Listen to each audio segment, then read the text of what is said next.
Don't know about you, but I got a case of the Mondays.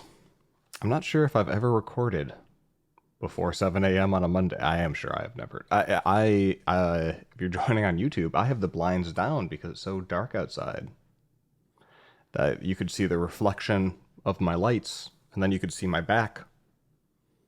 And for some reason, that seemed like too much. Like that was oversharing for me. Welcome to Breaking Change. It's a podcast that doesn't matter, by a person who is very much luxuriating in the fact that nothing I do matters. This is version 44 of the show. The release title is "Can't Get It Up." Get your heads out of the gutter. It'll make sense in a sec. Let's see.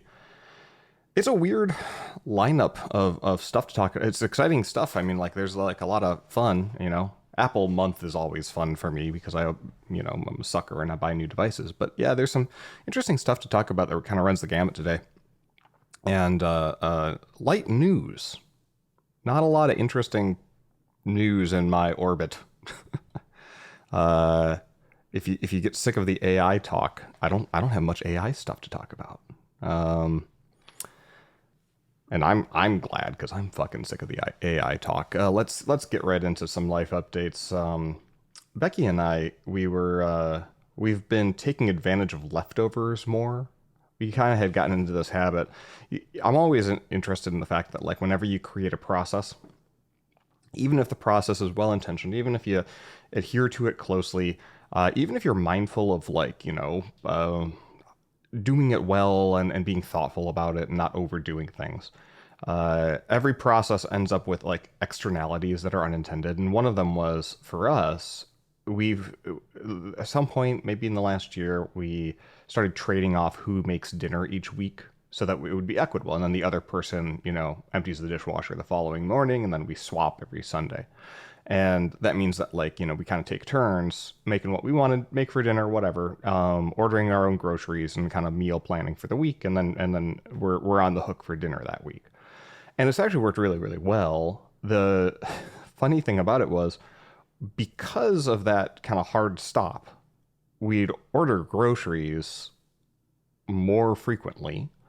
The fridge and the freezer and the pantry would tend to get more full because you don't get through, like, literally every single item that you buy from the store each week. And because we didn't have, like, a unified inventory system in place between the two of us, you would just sort of end up throwing out a lot of leftovers every week or ending up with a lot of, like, spoiled ingredients. And so we've started actually being mindful of this and not just, like, immediately, oh, my turn this week, I'm going to go straight to the store on Sunday and order a bunch of food that, I won't have anywhere to shove, from a storage perspective. So we are finally actually not, we are, I don't know if there's, like, some weird, hey, I'm an adult now, I got to cook a real meal every day sort of thing.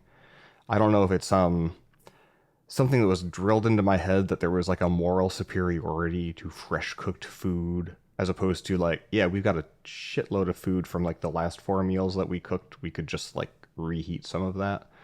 Neither of us have, like, a problem with eating leftovers, although apparently I had some sort of hang up about it, because it didn't even occur to me. And then once it did, it was like, holy crap, we got a lot of food in this house. We could save some fucking money. And so, eating a lot of leftovers lately. As a result, we kind of wound up in this one in-between state where it wasn't worth buying a whole lot to make meals, and Becky had to run to Trader Joe's anyway. And so I was like, oh, well, let's get some microwavable stuff. And it reminded me of this thing that we used to do when we were poor, relatively. When we were out of college, we didn't have enough money for rent plus everything else. And one of the few ways to spoil ourselves with something stupid was we had a tradition called TV dinner date night. So we would go to the store, and, like, the rule was, because, like, in so many ways we had to be really, really careful about our spending. We were like, all right, a TV dinner can only be so expensive, right? This is in the glorious days of 2007, back when that was a true statement, and it was impossible to spend more than $20 at a Taco Bell, for instance. We would go to the store and be like, all right, each of us gets to pick out any TV dinner we want, no matter how ridiculous it is.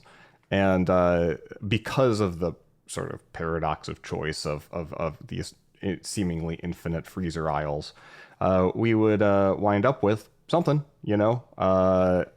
interesting, something different, something probably full of hydrogenated oil and preservatives and nothing good for us, but it fed the soul a little bit. So that was something I hadn't thought about in a long, long time. And so we had a little TV dinner date night. I had some weird shit. I had well, it's weird to me because I don't have it a lot because it's something I don't know how to make at home. I don't know how to pronounce it. It's either japchae noodles, like seemingly a rice or potato noodle from Korea. It was pretty good. Hot reviews from Trader Joe's specialty items that'll be gone by the time you listen to this. Japchae noodles. And then also some old standby that I'm sure they're going to have forever, the Pollock pannier, where I learned yesterday that Pollock means spinach. Pollock? Pollock. If anyone speaks Hindi, write in and let me know how I'm slaughtering that. Not slaughtering. Mispronouncing. Sorry. I talked about... Oh yeah, title of the episodes, Can't Get It Up. I've been in and out of a particular, medical pavilion with the I don't know if anyone else has noticed this over the last 15 years, but like the agglomeration as all of the local doctor practices have become purchased up by whether it was private equity or these like larger practice groups. We are now in a state where almost every like town you live in, most of the practices are owned by a handful of companies. And that's been inconvenient in a lot of ways for everyone involved until relatively recently, at least in this area, where like in areas of new development, what I found is like for example, here we have Advent and Orlando Health, and they own most of the hospitals, and they also own a lot of the private practices around the town, which I guess they're not so private anymore. And so in newer neighborhoods, they're building these like medical pavilions that are kind of a one-stop shop for every kind of practice that you need. And so you go to your primary care doctor, she gives you 5 or 6 follow-up appointments, and they're printed on paper, and they're like, do you want us to schedule these for you, or do you want to call back? And I'm like, are all these people in the building? And the answer is yes. And so I can just sort of go on a scavenger hunt and go from like, practice to practice to practice within the building, go to their own desk, schedule the thing that I need to do, and then know that I, instead of have to fight traffic to go downtown and navigate a labyrinth of different, buildings I'd never been to and parking structures and stuff, I can just go to this one particular parking lot in, 5 miles up the road and get to every single kind of doctor that I need. It's really, really nice. In addition, like, because they're all in the same EMR system and we're in our 4th generation of, electronic medical records, the system sucks, but it works. So, all of my shit and information is in one place. So like, I'm all about complaining about American healthcare, but if you don't mind spending the money, this is the best way to do it that I found so far. And as a result, I've been consuming a lot more, I wouldn't say medical care, and I wouldn't say it's making me healthier, but boy, am I getting a lot of tests. I don't know if that's just like a function of getting older, but I went to a cardiologist. And the reason I went to a cardiologist, I don't know if I mentioned this, but I was having a really good day. This is where I fucked up, actually. I was having a really good day when I went to my PCP, with not the drug, the primary care physician for a physical or something. Just an annual, routine checkup thing. And the nurse comes in, and they take the blood pressure and they take the pulse. And my pulse clocked in at like 36, which is actually a normal pulse for me because I'm a freak. I just have I've always been relatively low, but then after I lost a lot of weight in high school, my baseline just stayed low. And then now that I run every day and have been running every day for 15 years, it's very low.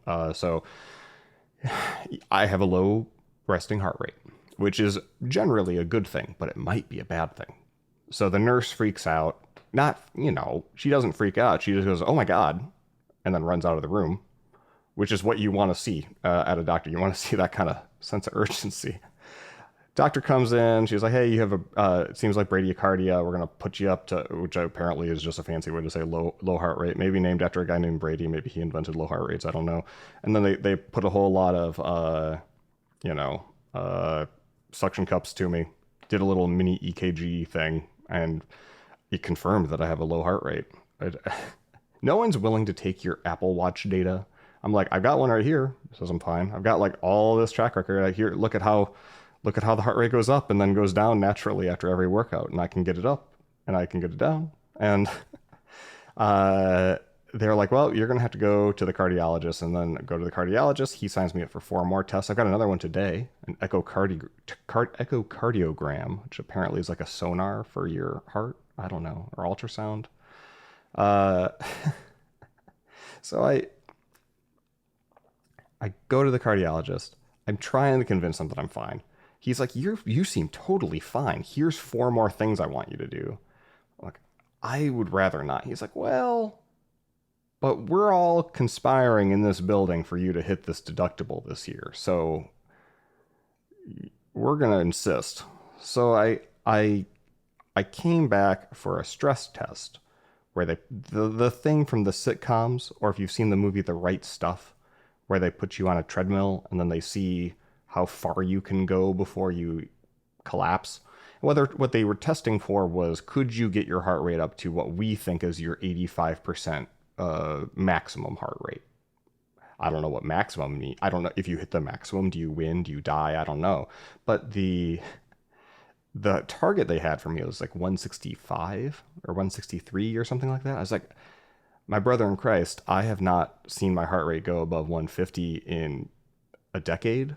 And like, that's like, I'm really, really huffing it. That's like, I'm sprinting. That's, it's a really, really hard run.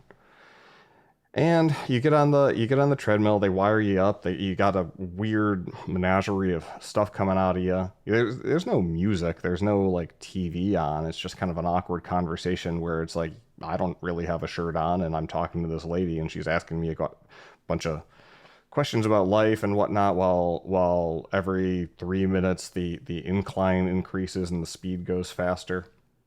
And the first 12 minutes of this thing, you're kind of just walking uphill awkwardly. It's not quite fast enough to jog. You're sort of just sauntering uphill. And I went long. I went like 30 minutes, I think, of them increasingly going faster and higher. And eventually I just, she told me, and this killed me, like, mentally. She told me if I don't get my heart rate up to what they wanted, then I could just give up. If I'm fatigued, if I can't go any further. And if I do that, then I will have failed the test effectively, and the doctor will have to advise maybe I need another kind of test, like a tilt table or some other more invasive and time-consuming test. And the last thing I wanted to do was have to come fucking back again. So I was like, no, god damn it, I'm going to do this. And so I just kept going and going and going. It was really uncomfortable because, like, at some point you're at like a 10-degree incline, and it is not fun. Nothing about this was fun. But eventually I got there. Eventually I somehow managed to get to whatever that magic number was, around 160 beats per minute. It was torturous. And the lady was very unenthused, because she does this all day. Could you imagine your job being like shaving men's nipples, putting suction cups on them? I guess some women's nipples, some they them nipples. I got nipples shaved so that they could put the suction cups on me. So that still stands out. I'm like, this is really fucking up my pool body. I mean, this is the end of pool season here. Yeah, but your job is basically wiring people up to treadmills. And I imagine most people, had never even seen a treadmill before, in America. So I presume I did better than most people. It's not a contest, but I won. And after all that, the doctor pops in at the very end, and he's like, is everything okay? Because, like, your next patient was supposed to start however long ago. And she's like, no, this guy just went really long because it took him this long to get his heart rate up. And the doctor's like, oh, well, did he hit the target? And she's like, yes. And he literally looked at me, and he's like, huh, all right, well, you're fine. I'm sorry. And this left. So I don't know, man. Like, they are worried that I might have like a leaky valve in my heart or something like that, and maybe I do. I certainly, uh, from like a the Grinch perspective, if they came back with a diagnosis that my heart was 3 sizes too small, that would track. But emotionally, from an empathy perspective, yeah, I'd buy that. But I'm pretty sure that like I'm actually fine. And I'm a strong believer in general of if it ain't broke, don't fix it. So at some point, I'm going to cut them off. I don't know why I've got this degree of patience with maybe it's just like I'm insufficiently employed. If I had a full-time job, I'd have more excuses. The problem is everyone knows that I'm a man of leisure now, and I'm just wandering around from, pool to bar to computer to pool to bar to computer. And they as a result, oh goodness, my blinds are automatically raising. I'm in my command center now. Watch, we're gonna God damn it. The batteries in the blinds are all low, and so I'm trying to convince the blinds with my little stream deck to go down, and one of them went down. The other one, god damn it. Well, we're just gonna listen to this mechanical blind going up and down. I hope that's not too obnoxious. We're just gonna have one window open, apparently. Yeah, well, that's the nice thing about a show that doesn't matter is we don't come here for the production value, we just come here for the human connection. Speaking of the medical bullshit, I had to get an MRI of my thumb. Don't do that. Oh, now the blind's going down. That was a delayed response. Yeah, so I fell on my thumb 6 months ago. It's still kind of sore sometimes. Gripping things from awkward angles hurts. And I'm like, man, I don't know. I don't know how thumbs work. I hope that I don't have anything inflamed. I hope I don't have any, like, tendon or ligament that got torn and isn't healing right. And when you go and get an MRI, if you're in the tube style MRI where you're pulling your whole body in, that's pretty straightforward. You lie back and you just sit still. I was hoping that the facility would have a smaller MRI that you could kind of just stick part of a body into and hold it there. But no, they brought me to the same full-size human body-shaped MRI. And then they were like, all right, so here's what you're going to do. You're going to lie on your stomach, and you're going to hold your hand out forward, and you're going to keep the thumb up, but the hand flat. And I was like, I don't think that thumbs twist that way. So she kind of contorted my thumb into some approximation of that, and then she just strapped it in. And it was quite uncomfortable. And then you go all the way into the MRI machine, and she asked me what kind of music I wanted to listen to, and I was like, I don't know. She's like, any kind of music, anything. I've got YouTube, anything at all. And she starts naming like specific pop stuff that apparently other people mentioned that I had never heard of. And I was like, I just some music, just some like elevator music. I don't know, some chill, whatever. And eventually she wasn't having any of that. So I settled on J-pop, because at least like I know what that playlist is going to sound like. And I sat there, and 45 minutes lying on your stomach, intent on not moving, with your hand like outstretched up above you and your thumb contorted. It only takes about 10 minutes for like your whole upper body to fall asleep. So when I came out of there, I was walking funny. Yeah, and I just got the MRI results back last night. Wouldn't you believe it? Thumb's fine. So you never. I don't know why. Like, why am I disappointed that like I'm passing these tests? This is the good outcome. The good outcome was that the test was the inconvenient part. But yeah, well, here I am. Other stuff going on. What's new in Orlando? Oh yeah, it's Halloween season. We're nearing the end of Halloween season here in Orlando, which starts on August 1st. So the theme parks have all of their Halloween parties, and this is a place where people like to dress up. We have at Universal Studios, they have Halloween Horror Nights. Most frequently, people just call it HHN. And they make haunted houses. And there's haunted houses in these kind of like temporary warehouse structures that a lot of structures down here are temporary, and then they're just left up permanently. But they're not, the most durable looking of warehouses.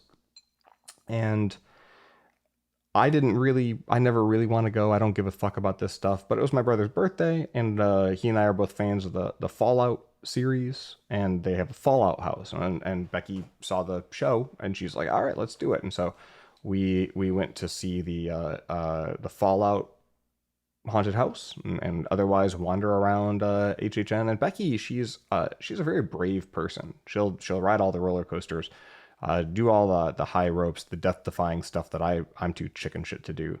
But people dressed up and trying to scare her and like get in her face and like make those jerky motions towards her and scare her, which people do on the street as you're walking to and fro in what are called scare zones at HHN.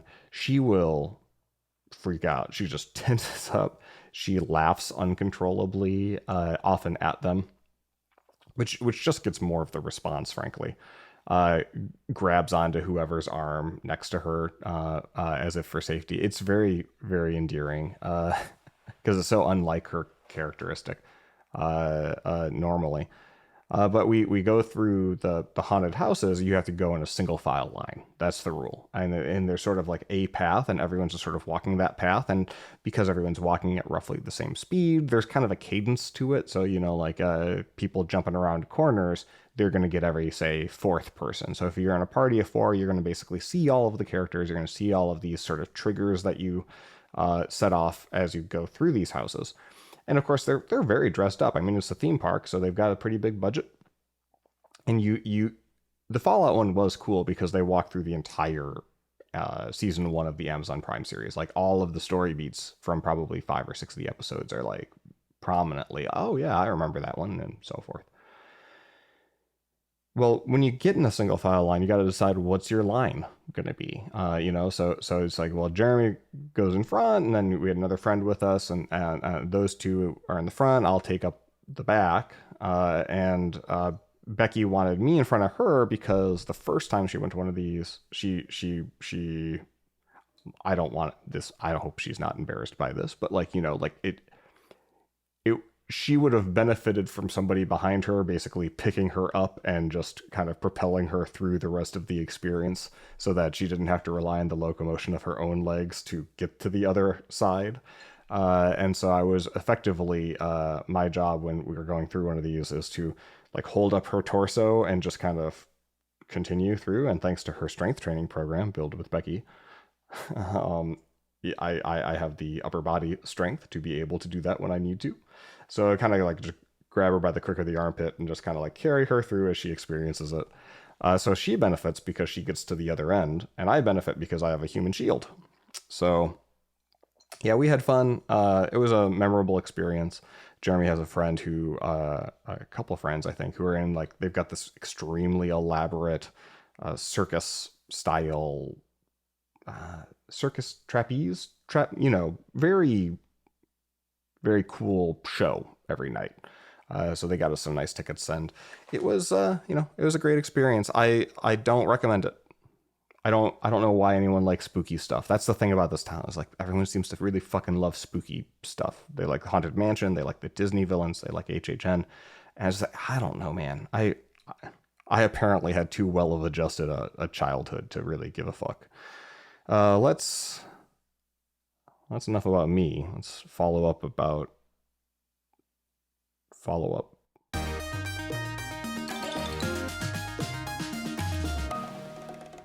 Let's see what we got going on. Yeah, it being Apple Week is probably worth. I did the our very first ever feature release episode to talk about on September 9th.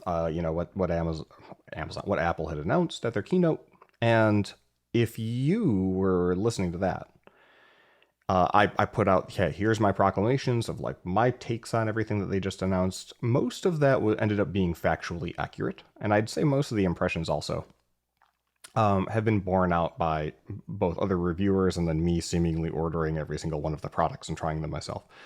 So I won't bore you, especially if you're not the kind of person who upgrades their phone and their watch and their AirPods every single year. But this year was indeed really weird because it was the first year that they had 3 meaningfully different kinds of phones on offer, where the base level 17 is a very good phone. It's got a good screen. It's got a lot of the stuff from the Pro that have been held back in previous model years. If all you need is a fucking phone, you could do a lot worse than the 17 at $799. The iPhone Pro is pro-ier than ever. It's heavier, chunkier, aluminum unibody now with big honking battery in the middle. Cameras have never been better. All three of them are 48 megapixels. So it's a really straightforward story over there too. If there's anything about the Pro that people seem to not like, it's that the fact that it's an aluminum unibody enclosure means that they have a ceramic shield glass-like back surface that is a different color than the aluminum. And people seem to have very strong feelings about whether they're a two-tone person or a not two-tone person. People's opinions vary on those two phones.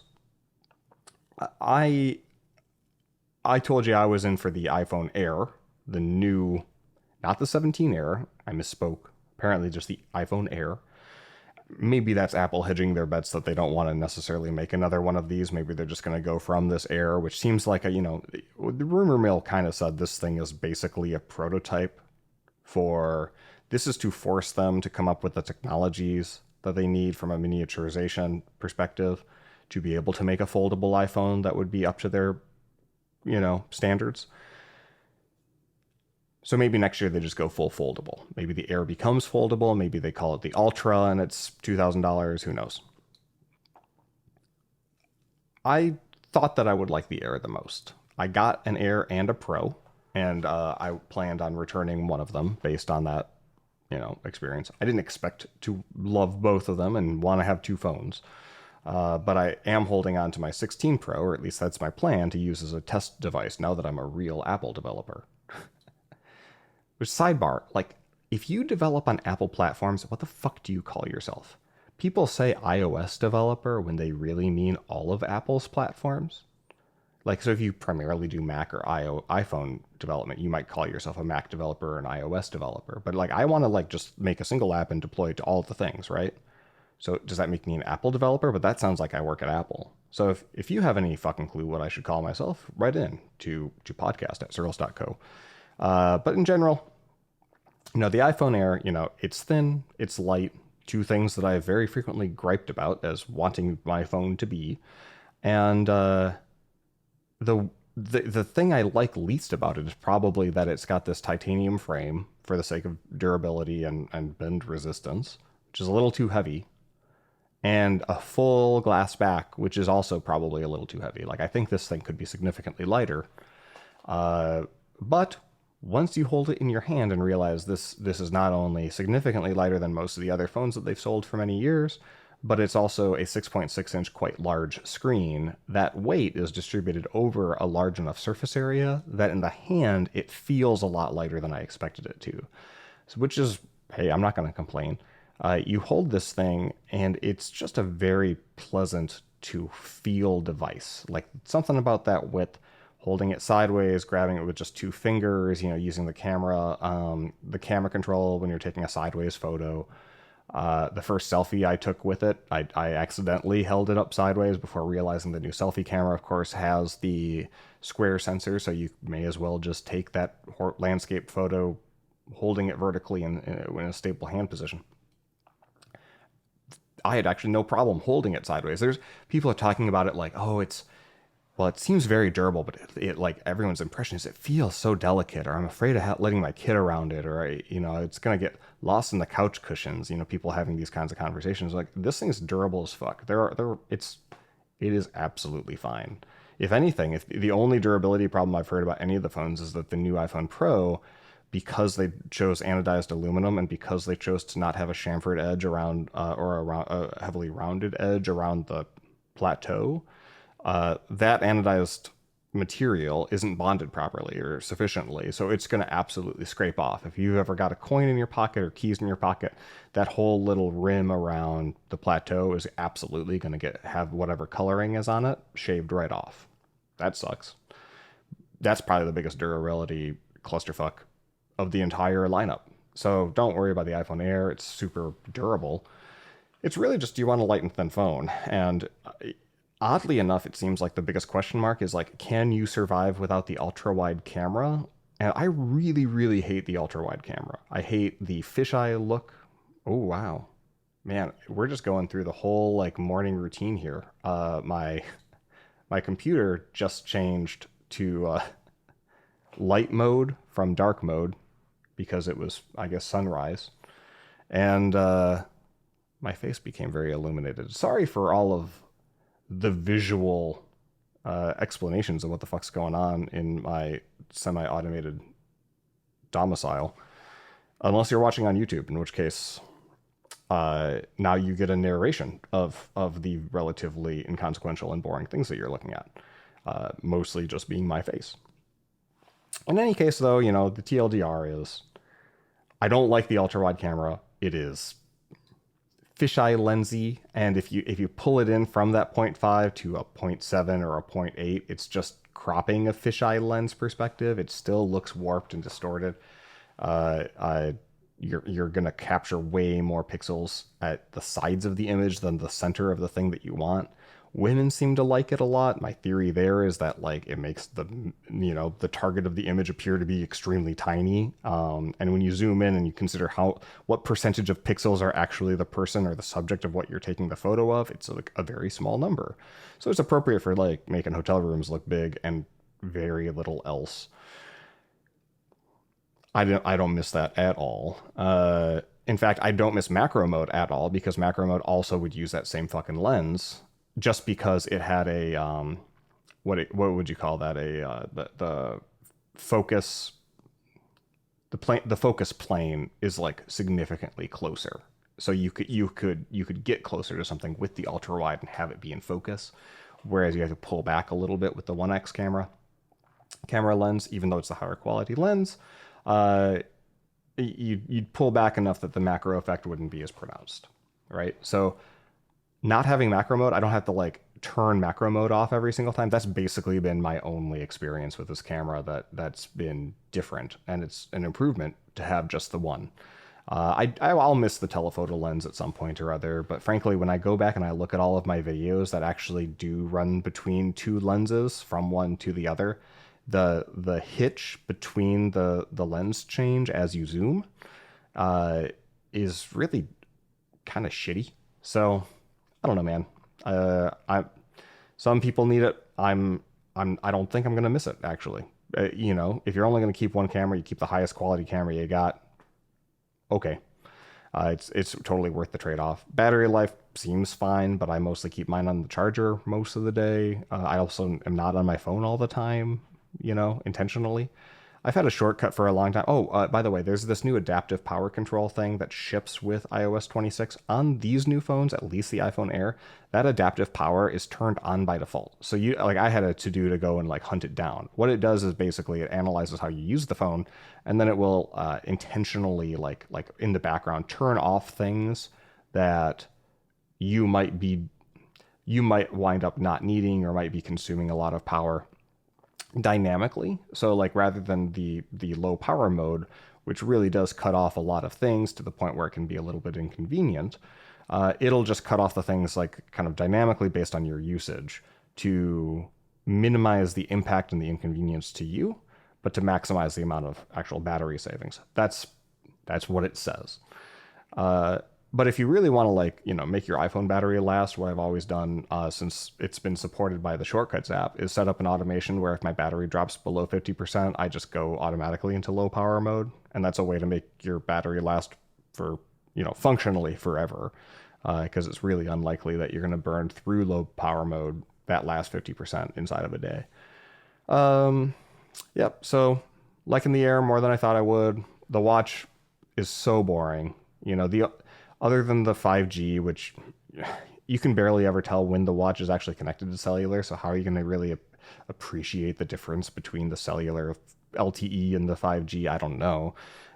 You can say like, well, the screen is twice as scratch resistant because it's got the new ceramic shield. And I don't know. Last year's I'm looking at it, I can't tell that it got scratched at all. So that's a thing that didn't happen is even, half as likely to happen is not a huge selling point. And then they said the battery life goes from 18 to 24 hours. And I really like, I want to go back and like look at what wording they chose in the keynote, because increasingly there's a fucker on Reddit who's like, I think that they just changed how they measure battery life. Like the testing now includes sleep, and that's like a way lower power thing. So 6 hours of sleep actually, like if by turning a couple dials, it's the same battery. They're just, claiming a more accurate number now. That tracks. I don't, it's still in the setup syncing phase and stuff, but I'm at the same 10% at the end of the day that I always am with my 49 millimeter watch series 10 or 11. Like functionally, the battery life is the same. So don't buy it. Just don't. If you're not a sicko like me, don't buy it. I'm going to keep it and use the 10 just for sleep data. But that's that's my sickness. Don't make it yours. iPhone Pro, I held it and I looked at it. I tried to set it up 4 times. I tried to do a direct transfer from my current iPhone. 4 or 5 times. It failed every single time at direct transfer restore. Eventually, it took so long that I just got completely accustomed to the iPhone Air and decided that's the one I want. So I'm going to return the Pro. So that one didn't get a lot of love. There might be something wrong with it, frankly. That's a lot of times for the restore to fail.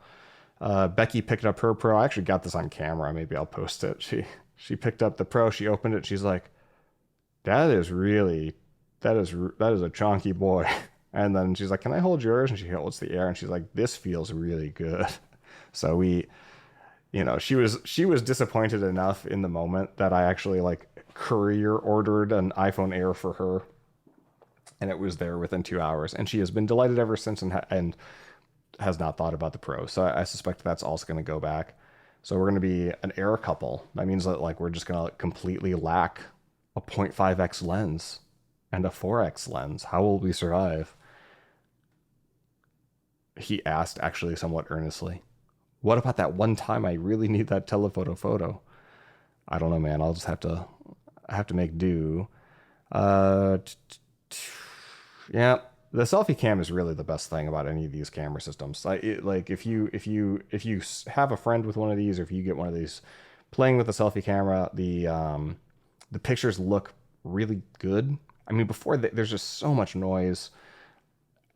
I would never recommend taking a selfie picture for anything other than proof of life that, like, yes, this group of people were in one place at one time, or to communicate, like, with FaceTime. But, like, none of those make good mementos.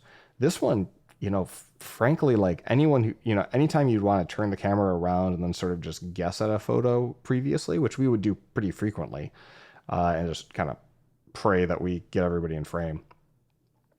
I don't think we're going to be doing that anymore, because this new selfie camera is just good enough that, if you don't pixel peep, it's a good looking photo. The HDR effect is good.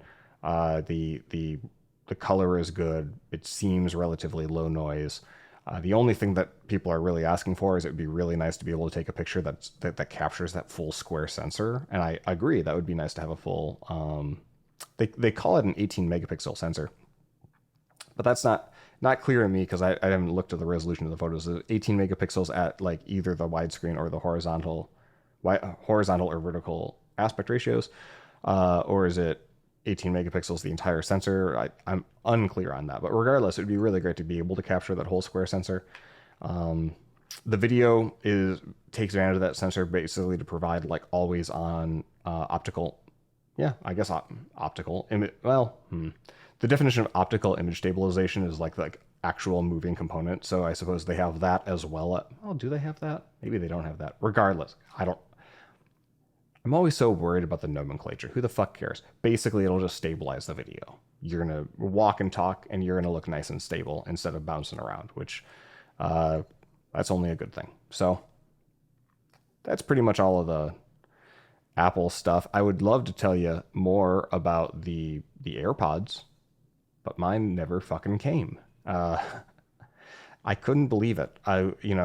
In however many years of making the UPS man's life miserable, as he dumps half a dozen boxes on our porch, my AirPods didn't come, and I checked the tracking information, and UPS had never actually received the item. They said we're still waiting on it. We have a label was created, but we haven't received any item. I checked Apple's website. They said it would still deliver that day. I've been, maybe not with Apple so many times because this is really rare for them to lose something. But I've been to, see this film many, many times and ordering shit online. Like, I know that I'm not going to get the item. Like, not only am I definitely not getting the item that day, I'm probably never getting the item. And so I contact support stupidly and talk to them, and they're like, well, it still says it's coming that day, so could you wait till tomorrow, basically? And I'm like, yep, sure. Wait till tomorrow, call them back, and they're like, oh, well, I don't know, you can't see it in your system, but it looks like there's an issue with the order, and so it's going to be like a new one's going to get made and sent to you. And so I was like, all right, two questions. If you're using the same web order number, it's got a serial number on it, and the new one's going to have a different serial number. Will that inhibit me from being able to, initiate a return? And she said, I don't know. And came back on hold, and she said, maybe. I hope not. I was like, that's a great answer. Thanks. And then I said, okay, so the next question I have is, like, she'd made at some point some comment about, like, it's going to return itself. Like, a return will be initiated, and then a new one will ship out. And I was like, okay, so I just got, like, while we were speaking, I just got a notification that a return has started and that's asking me to return a device. Like, will that actually clear itself out? Or will I get dinged, and have to pay twice for one set of AirPods when the other one comes, right? When I don't return the first product because I never received the first product. She said, basically, she didn't know because she'd never seen this happen before, which, okay. Then the next question was like, well, if you're going to send me another one, right now you're already back ordered to like mid-October on these things. Like, and the X factor here is that, like, they were engraved. And so if you want them to have your, like, some sort of custom thing engraved on them, you have to order from .com, and .com's, the online store's, system was back ordered till mid-October. It's like, okay, so this is your mistake here, right? I ordered on September 9th for whatever it was. Did I say 19th? Yeah, the 19th delivery. Is there any, can you please not put me at the end of the line at least? I said, oh, absolutely. Yeah. Like, there's no way. Like, we're going to prioritize this first and fulfill this earlier order. And I was like, are you sure about that? So naturally, when, after hanging up the phone and getting that assurance, I check, and my promise date for this new one is like October 15th, 20th or something. So that's cool. So it's going to be over a month late. I don't know, man. Final question I had for her was like, so, this is a pretty big inconvenience. Is there anything you guys can do, like offer a credit or coupon code, or I don't know? And she's like, huh, as if no one else had ever asked her that before. And then she, goes on hold, comes back, and it's like, sorry, no, have a nice day, basically. I was like, all right, cool. Well, I asked all my questions. So, yeah, that's a rare miss. And one of the most interesting things about the experience is sometimes you'll call a customer service desk, and I've got these really bad circuit breakers made by Eaton.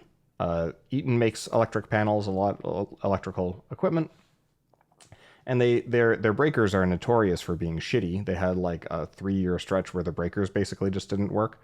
And so when you call their number, one of the top things in the IVR like phone tree is essentially like, do you have breakers that aren't working? And then you click the thing, and then you just like talk to a guy, picks up, and I'm like, yeah, I've got like 5 breakers that keep tripping. And he's like, all right, what's your address? I'm like, this. He's like, all right, cool. They're coming. I was like, do you need to see my current ones? Do I need to send them back? He's like, nah, it's fine. They clearly optimized around sending people free circuit breakers because their product was shit. Supposedly it's better now, but that's a company that stands by its shitty product and has had to optimize for the service recovery of making the customer service more efficient to recover from the fact that their product is inferior and shitty and gets returned a lot, right? And Apple apparently just doesn't have that exact same At least on the logistics side, they're Tim Cook, famously the operations guy. Apparently that just doesn't happen a lot. So they seemed completely flat-footed whenever I would like point out a possible exception in their order flow. So go figure. Hopefully you got your AirPods. Hopefully you're noise canceling the world and only listening to this right now. That'd make me happy. Other follow up in software development news, somebody pointed out to me that there is an app called Echo Feed. And Echo Feed is a lot like the app that I've been building. It will cross post anything from your RSS feed or Atom feed to a different services. And the services that they have on offer, so it's out already. It's got a cool configuration story. It's got a nice marketing page. And I'm looking, it's, let's see, $25 a year. Seems nice, right? I'm scrolling through. There's the document. Yeah, everything about this looks like pretty much exactly what I've been trying to build with Posse Party. It was a little discouraging, actually. I was like, cool, I can just stop work now. Because I'm not fucking doing this for my health or for money. And then I tooted it out. I put up a take about, oh man, well, that's a bummer. And people are commenting and they're like, well, actually, the services this thing supports are like kind of ass. Mastodon, a star with a, oh, okay. I was looking at icons trying to discern what they were. Microblog, Micro.blog, Blue Sky, GitHub, Discord, LinkAce, LinkedIn. So I haven't heard of several of these. Who'd want to share your blog posts on GitHub and Discord? That sounds like a, might be handy, I guess, to sling that some way. But if you're automating crap using an Atom feed to post to GitHub, you could probably more directly do that. And you could also send them as web mentions and webhooks, which are standards. And well, web mentions is a standard. Webhook is like a, you could curl a service and make stuff happen, I guess. But what people really want is like other social platforms beyond just Mastodon and Blue Sky, apparently. So unfortunately, there's still a reason for Posse Party to exist, which means I should keep making it.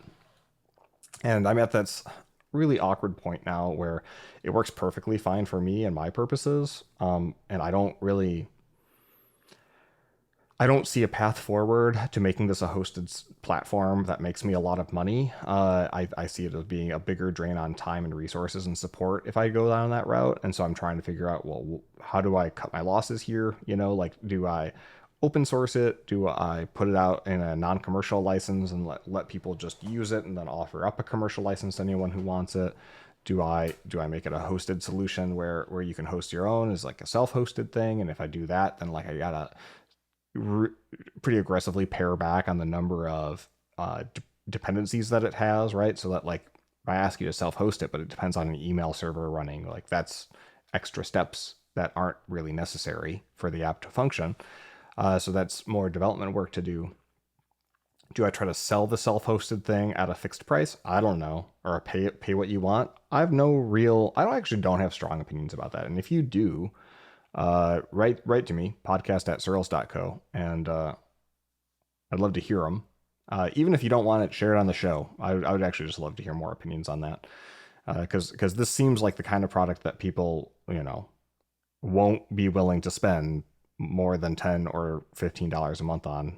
And for personal use, I mean, most people would probably prefer it be like $5. But for businesses, it might be worth a lot more. Who knows? I don't have a good vibe. So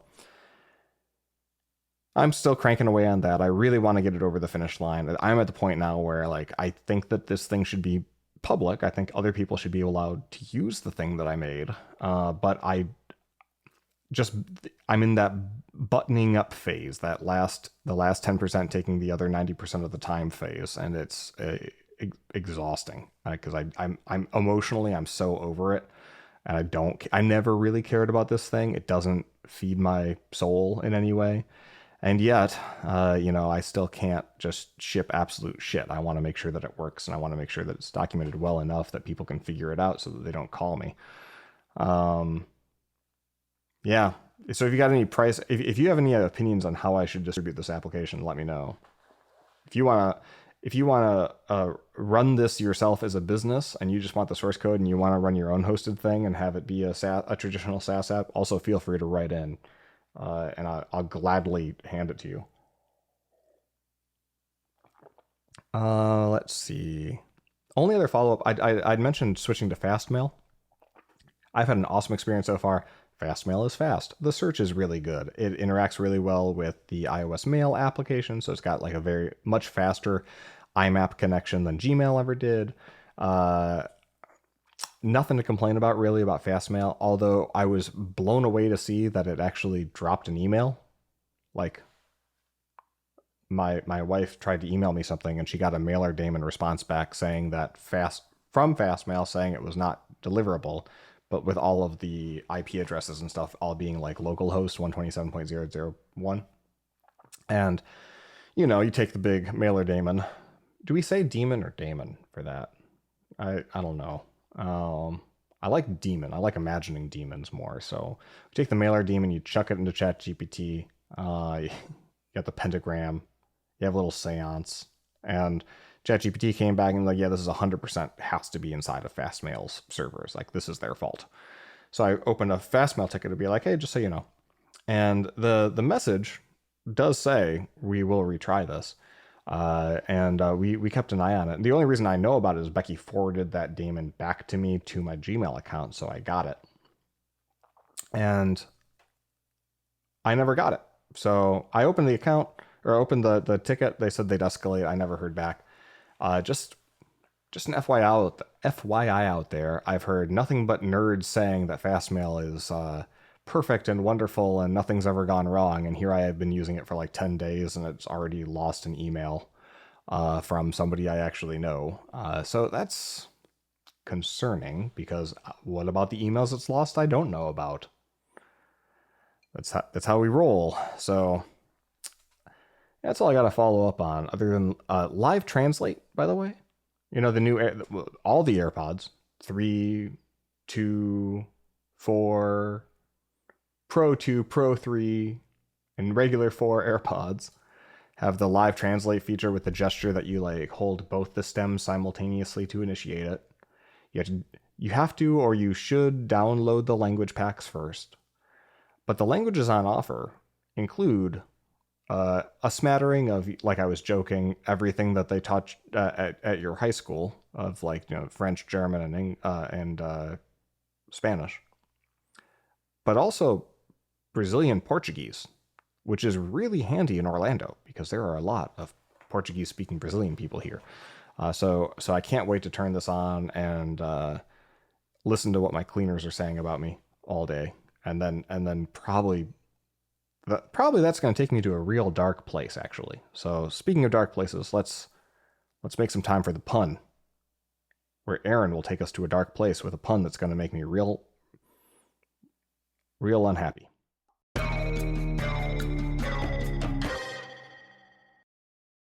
Okay, let's see what Aaron has in store for us today. Oh, God. Yeah, he told me I'd hate this one, and I do. I heard YouTube is hiring tons of fish lately. Apparently, they make good streamers. Now, I'm going to pause and let you know that, like, Aaron's kind of jet-lagged. Just came back from Japan. No, he sent me this pun before he came back. No, he has no excuse. I heard YouTube is hiring tons of fish lately. Apparently they make good streamers. All we got going here is that fish sometimes live in streams. It's not like a catfishing joke. It's not about the band Fish. It's just fish live in streams. All right. Let's look at the bottom of the list of this year's puns Season 2, we got 16 so far. Number 15 is currently Eating Cherries is the Pits. And that's as good a pun as this, if not better. And it's also got the advantage of brevity. So I'm going to say it's worse than that. 16 is, I was really hoping to play Balatro today, but I don't have time, so I guess it's not in the cards. That's also perfectly good pun. Look at this. Even Aaron's worst is his best until today. This one's just rough. So I like it when it's easy, because then it takes me less time. Just paste that in right at the bottom of the table. Nobody tell Aaron. He's having a rough day. Why make it his problem? He did his part. He produced it for us. So, with that out of the way, I'm so sorry. With that out of the way, let's get on to the news.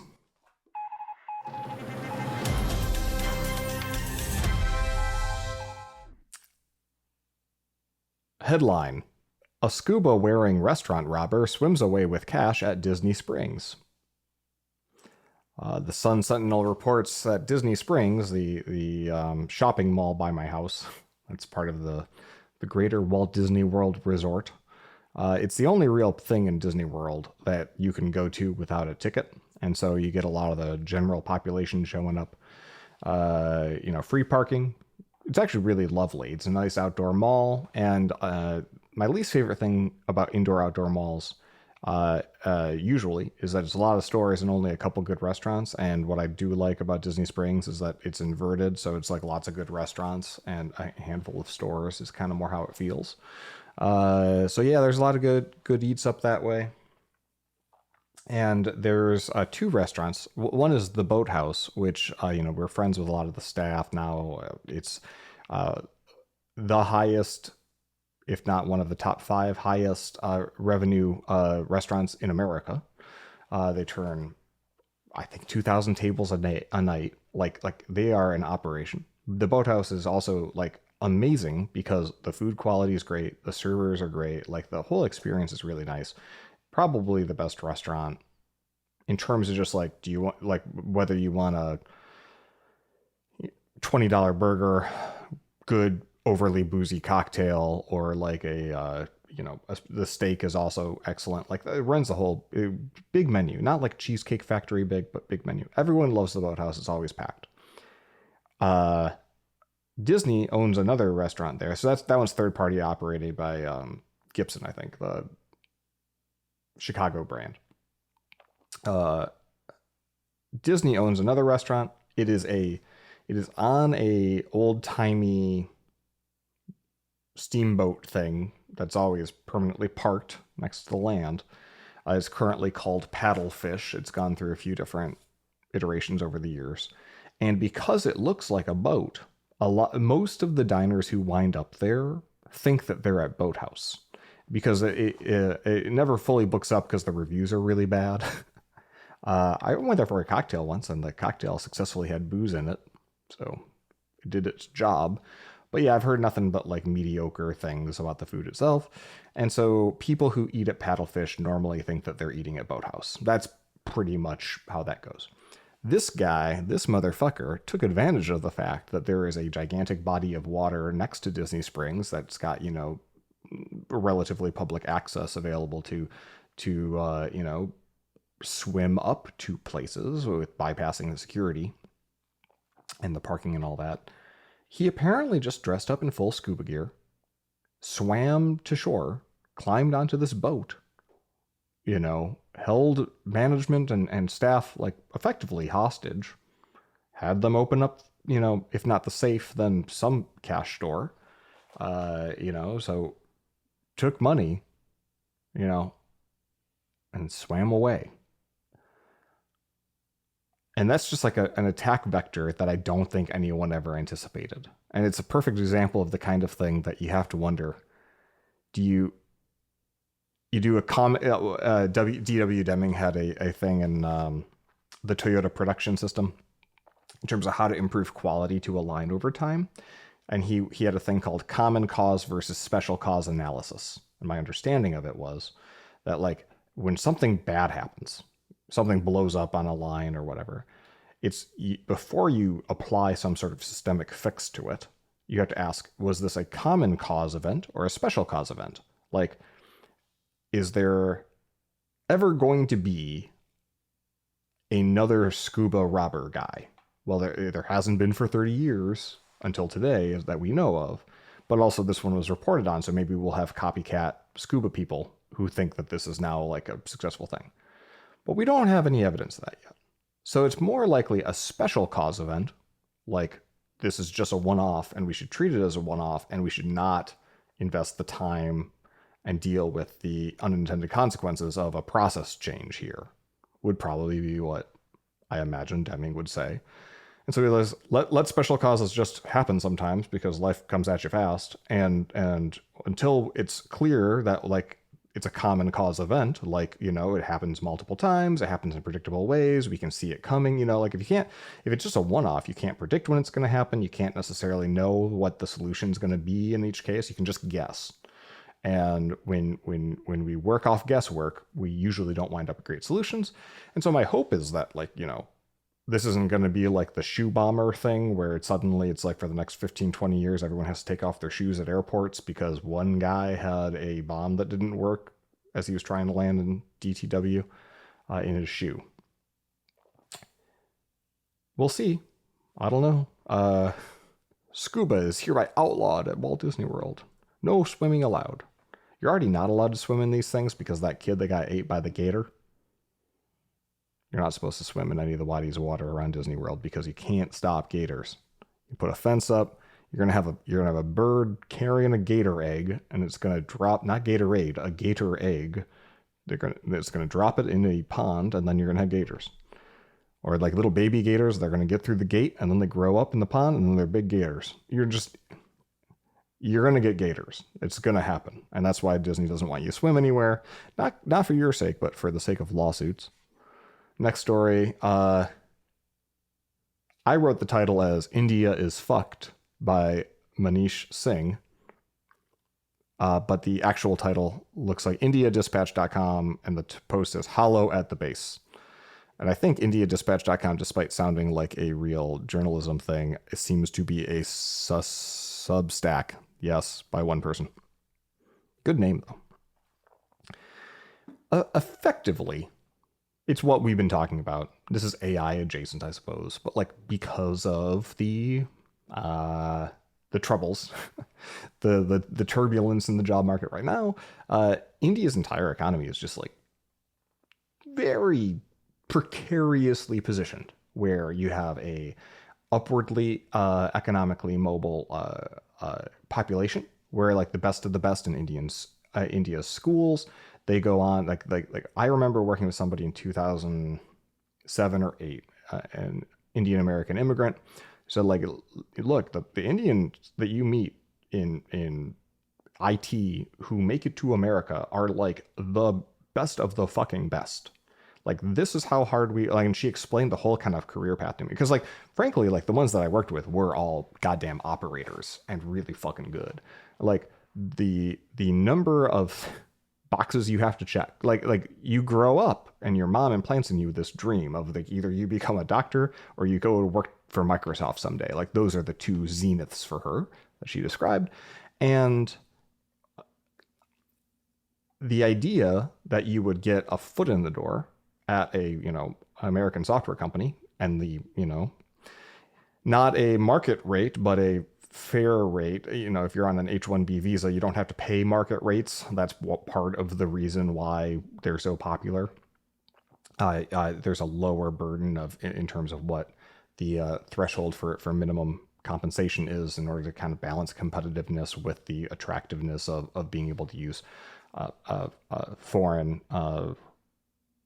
talent to get stuff done. It's still a huge leap in what a person who would otherwise be in India could make. And so that pathway has been tremendous for tons and tons and tons of people in South Asia, no doubt. And India mechanically has like their education system, the India based, like Infosys and Tata, all the companies in India that have like organized around, not just people relocating to America, but also offshore, kind of large human scale operations to do software stuff. And, the other kind of supporting operations that maybe, American companies just don't want to have to pay for either full time or in high wage areas for call centers and that sort of thing. None of this is surprising. This is all familiar.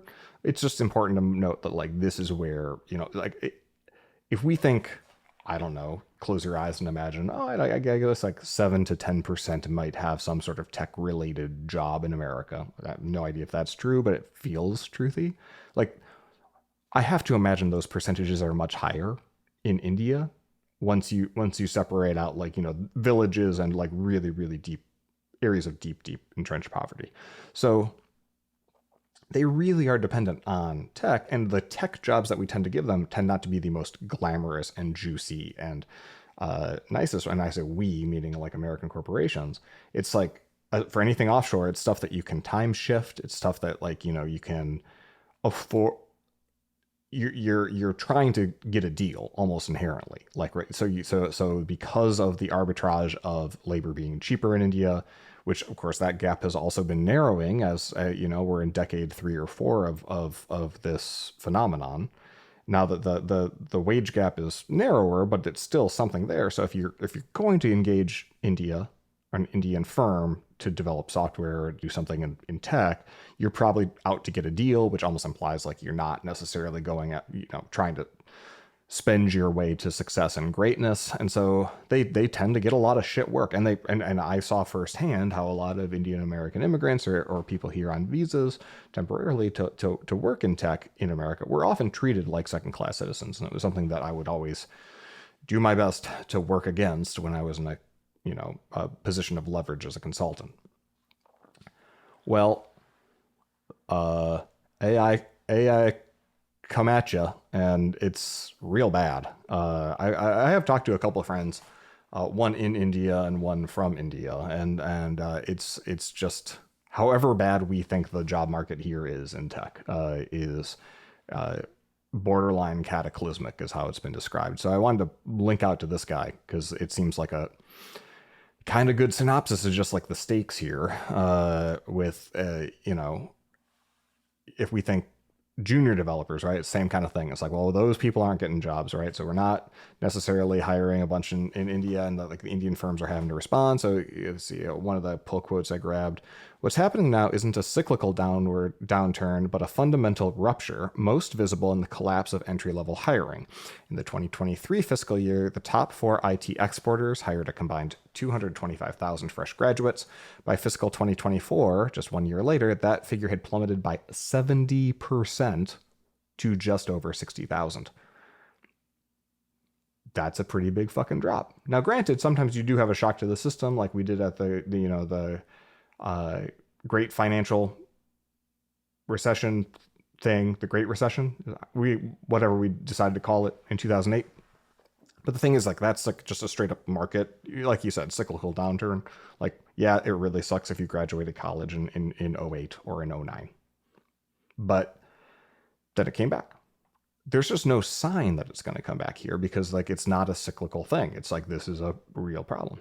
The other quote I grabbed: "Confronted by these pressures, leading firms are racing to remodel their businesses by converting internal AI tools that maybe they use to, make whatever they do faster into sellable platforms and shifting from pricing by the hour to pricing by outcome. Companies that remain dependent on the old model of labor arbitrage face the prospect of steady margin compression as the cost advantage held by the IT giants erodes with every task that AI learns to perform offshore." And I'll add to that a 13, 12-hour time shift. Already, a lot of Indian workers are expected to basically work nights so that they can be in sync with Western clients. Codex is real fast. Claude Code is slow, but faster than that. And if you're working with these agents and they're on demand and they speak your language fluently, and more fluently than your colleagues, frankly, like, and you're comparing that and $200 a month, like we're talking, I'm sure Upwork and other platforms that kind of sell in on an indie basis these gigs, sure, it's the same story there.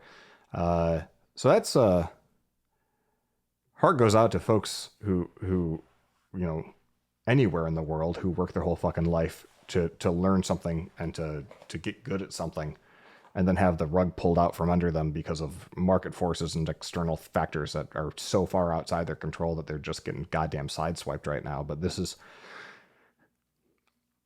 it feels, some of the big kind of like collective action problems that we face as a society are so slow moving, they feel inevitable and just sort of like, whatever. Like climate change, like, well, I read that in my weekly reader in second grade. And then, at every single step of the way, it's just so slow moving that we can kind of all live in a collective denial about it.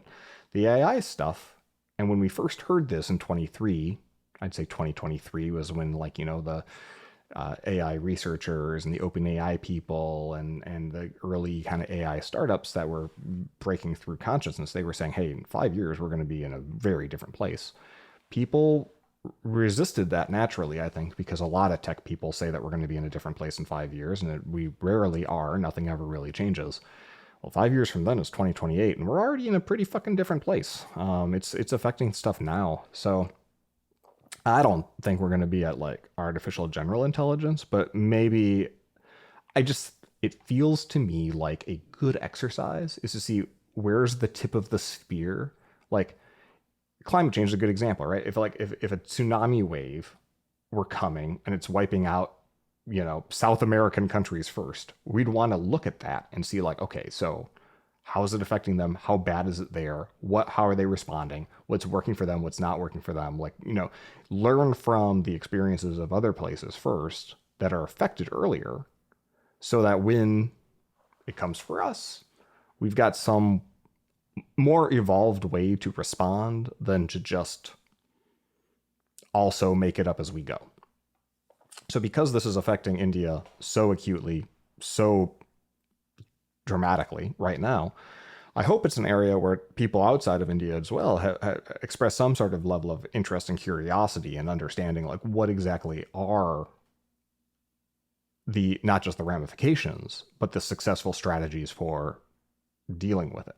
And in fact, the one thing that they call out in this article of, like, trying to not just charge by the hour, but charge by results or charge based on the value that you create is exactly what we've been talking about at Test Double since last year, about moving from, less of a staff and capacity service offering to something that is going to get people the results they want, because it's not about effort anymore, how fast you can pedal or how many developers you got in the room. It's like, what can we actually do with what we have, right? I don't know. Interesting times. Another thing that's just absolutely unfortunate for India, I'm going to link to the USCIS, Citizenship and Immigration Services website for the first time. Trump has issued a proclamation that H-1B visas after a particular date that is probably already in the past. The 21st. So this is past tense. From here on out, anyone coming into the country with an H-1B visa is got to pay $100,000. That is not how that used to work. India is currently the recipient of, I think, and not India proper, but folks on the H-1B visa who come to America, 71% are apparently from India. That's $100,000 per person for a role, typically, that, like, somebody's trying to get a deal. Like, for a long time, the big tech companies would talk about, hey, we need these H-1B visas because there's just not enough programmers in America. Well, now we've got, like, leagues upon leagues of unemployed programmers out there after all these layoffs because of AI, right? So if you still want a lot of H-1B visa workers, and your tacit argument all these years has been, oh, there's just not enough programmers in America, we should throw some money at learn to code programs that aren't going to do anything. what they've always wanted was this is a lower cost, higher level of education, also under a certain amount of duress, because when you're an immigrant, you're under duress, and H-1B visas depend on you maintaining employment at whatever company is sponsoring you, which means that you're under tremendous pressure to just do whatever the fuck they say. If they want you to work overtime, you're going to work overtime because your continued existence in this nation depends on it. And if you are here longer, if you get multiple H-1B visa, renewals, maybe you've got hopes of getting a green card or a path to citizenship someday. But it also means like you probably have roots. Maybe you've got relationships. Maybe you start a family. And if you do those things, now the stakes are really, really high. And that's one reason why when Twitter got taken over by Elon, he starts cleaning house, kept a lot of the H-1B visa workers. The people who didn't quit were them. And so now, like, I'm sure that if you looked at the demography of who's still working at Twitter, it's actually a really, from a DEI perspective, it's probably rock solid. It's probably a whole bunch of neo-Nazis and a whole bunch of, Indian and South Asian H-1B visa workers who can't have no other options. So anywho, this changes,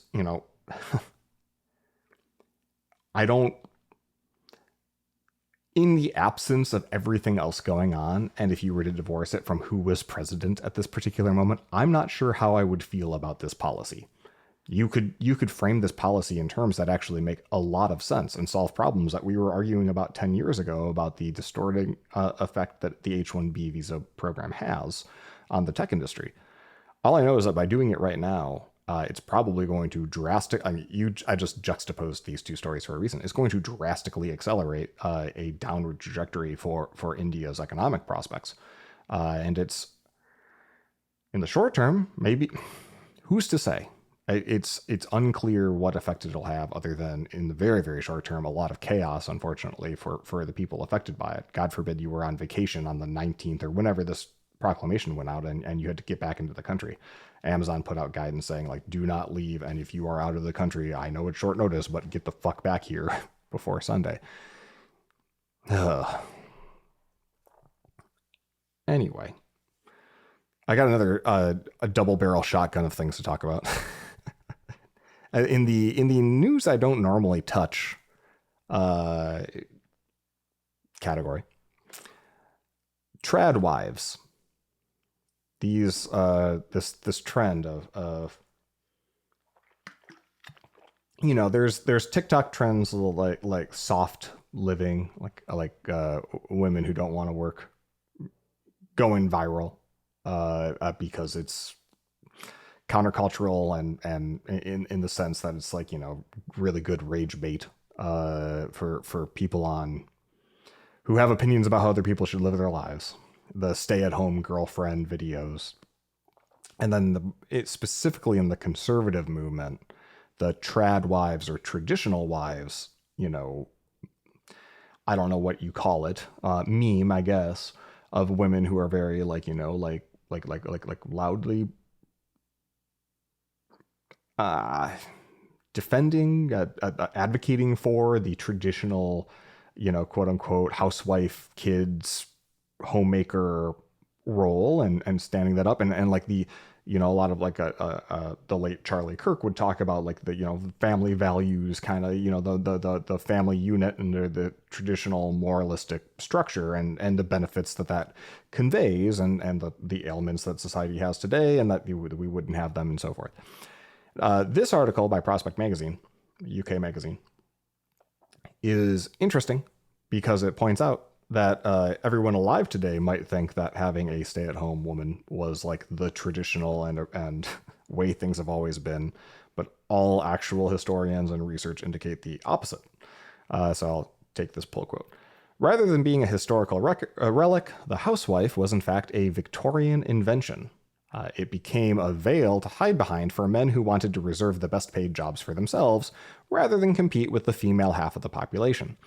The state and male-dominated unions conspired to push women out of the workplace, with a common union-demanded negotiations with company bosses being that the employment of women should cease and that men should be compensated for the loss of female earnings through being paid higher, quote-unquote, family wages. In 1865, the managers of a Scottish paper mill announced proudly that they had a policy of not employing married women to, quote, prevent the neglect of children.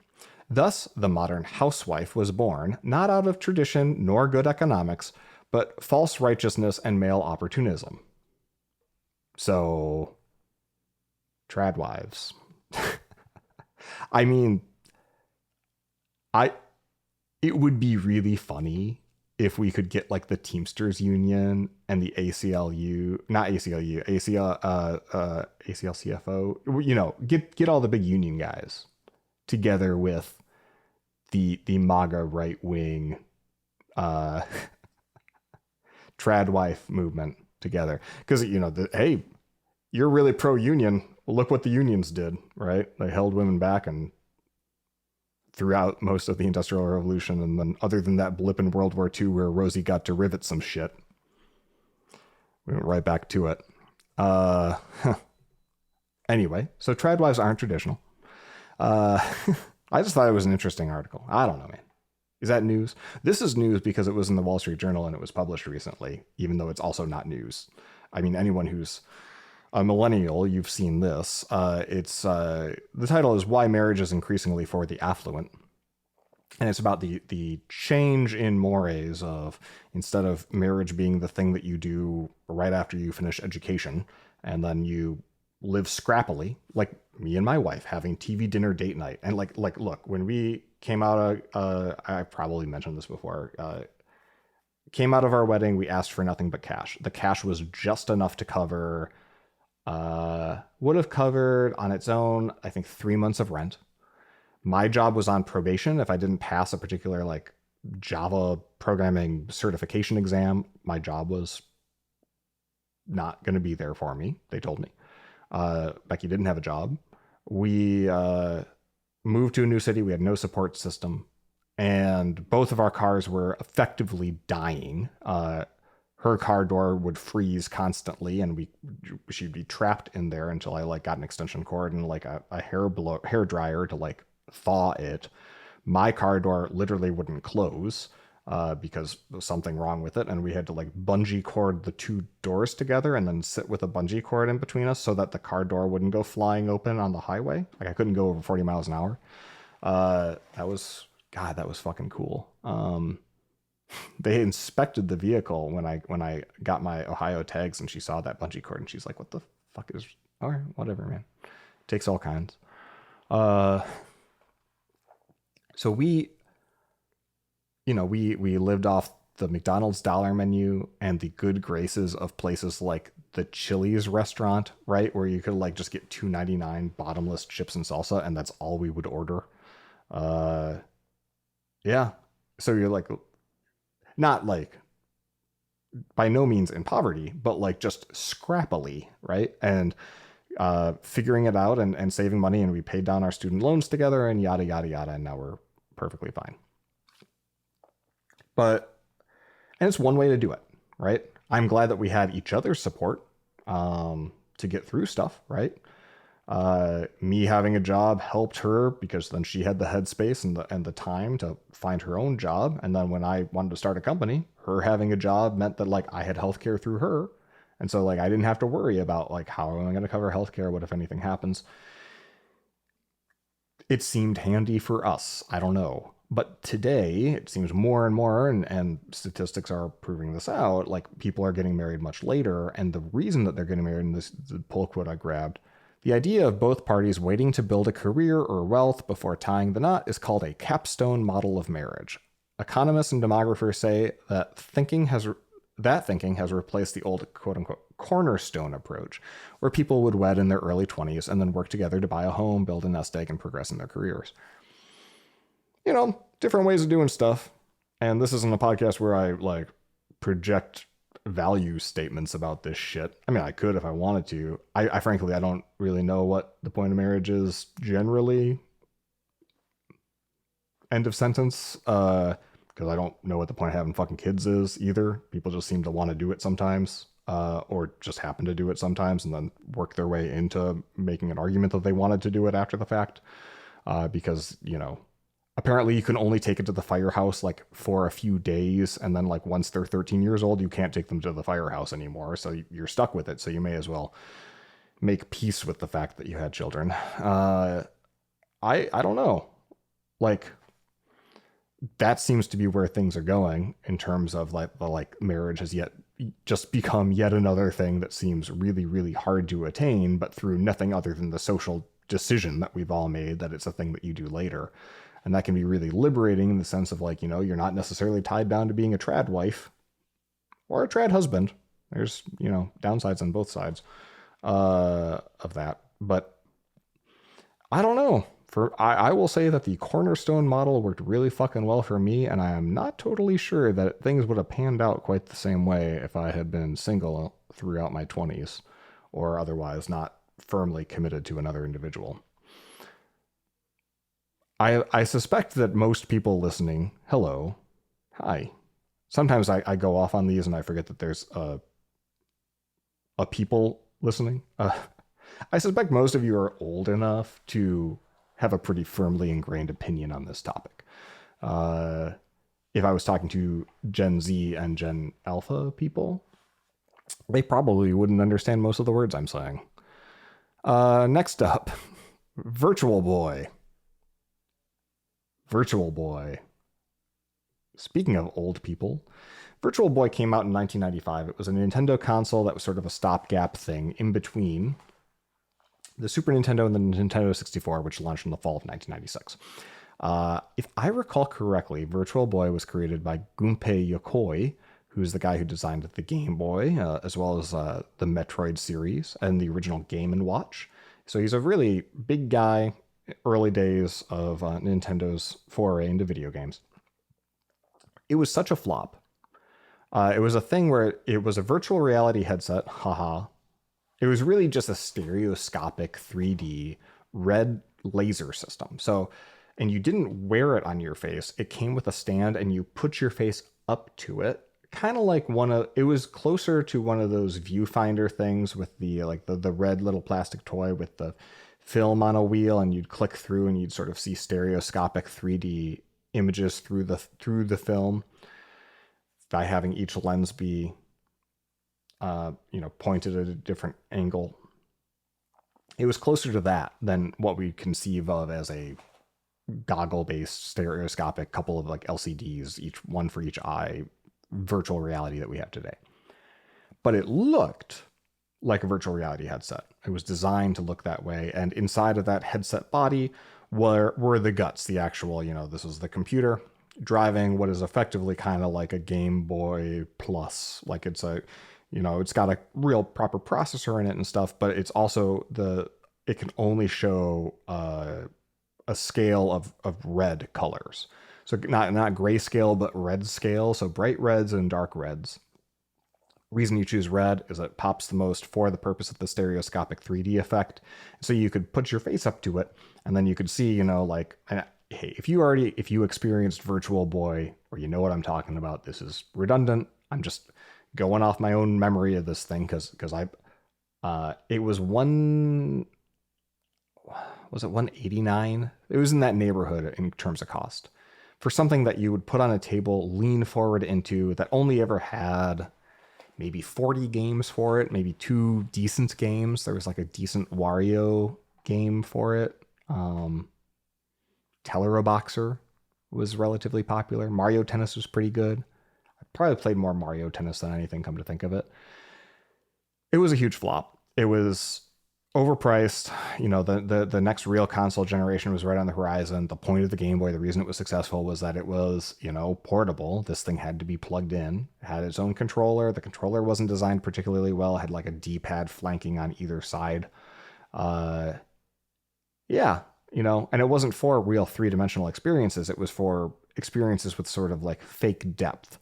Really, the thing that the Virtual Boy was a follow-up to was the Game & Watch in a way. Like the Game & Watch was these really, really fixed things kind of imitating motion when it was really just sort of, those single-purpose LED like games where they could only render certain things, and you'd combine which little components are being rendered to give you the illusion of animation. This was giving you the illusion of depth effects through the stereoscopy. Anyway, I bought one at KB Toys because KB Toys happened to be going out of business very shortly after this launch, and they were clearing them out for, I think we paid $30 or $40 for one. And the games were also, they were selling those for a song. So I think that's how a lot of people got Virtual Boys. I know it's how we got a Dreamcast as well. Dreamcast was getting canceled, and we, I think, went to a Circuit City and bought a Dreamcast for like 20 or $30 new. What a time to be alive. Turned out the Dreamcast was a way better investment than the Virtual Boy, I will say that. And we actually found our somewhat recently. So anyway, why am I talking about the Virtual Boy? Nintendo, in their endless quest to just scrape the absolute bottom of the barrel of things that they've released in the past, they are releasing a thing that looks a whole lot like the real Virtual Boy. It's got the stand, it's got the little, red shell design. It doesn't have its own controller. What it's got instead is you just put your whole fucking Nintendo Switch or Switch 2 unit into it, and then it's got lenses that point at the Switch 2, and those lenses, it's kind of like a Google Cardboard sort of thing. Those lenses will replicate that effect. Now, you're not going to have like the real red lasers, of course, because you're just looking at an LCD screen, so it probably won't be quite what you would have experienced with a real Virtual Boy. But if you buy the plastic shell for $100, or they've got a cardboard model that's cheaper for, I don't know if they announced pricing for that. Yeah, for $25. You buy that, and then you get the Virtual Boy in Classics. And that's, how many games? 19? Some number of games will be available, just sort of to play with. If you've never experienced a Virtual Boy, like, it might be kind of cool if you have a Switch. I don't know what to take from this other than I really appreciate the hustle. This is a great cash-in opportunity for Nintendo. The fact that they're not bothering to bring these games in any other way, because it's not like the depth effect can't be replicated in software. You could write an emulator that just kind of put it in a shadow box and rendered each of the four, I think it had 4 or 5 distinct levels of depth. Maybe it has more. Render each of those at, different Z indexes in that shadow box, and use perspective technique that we have through 3D rendering engines. There's no reason that you would need this shell. This is the most gimmicky ass shit, and I'm sure it'll sell out instantly because all of their retro hardware stuff does, like their old controllers and whatnot. So I just had to point that out. That was by far the most interesting gaming announcement out of a month of extremely uninteresting gaming announcements. Samsung, who's not really a big player in the gaming industry, but is a big player in the making appliances I don't want to buy industry. I was looking at fridges recently because our fridge, we had issues and it was looking like we might have to replace it. We ultimately solved the problem by fixing electrical wiring in the house, but another solution would have been just buy a new fridge. And Samsung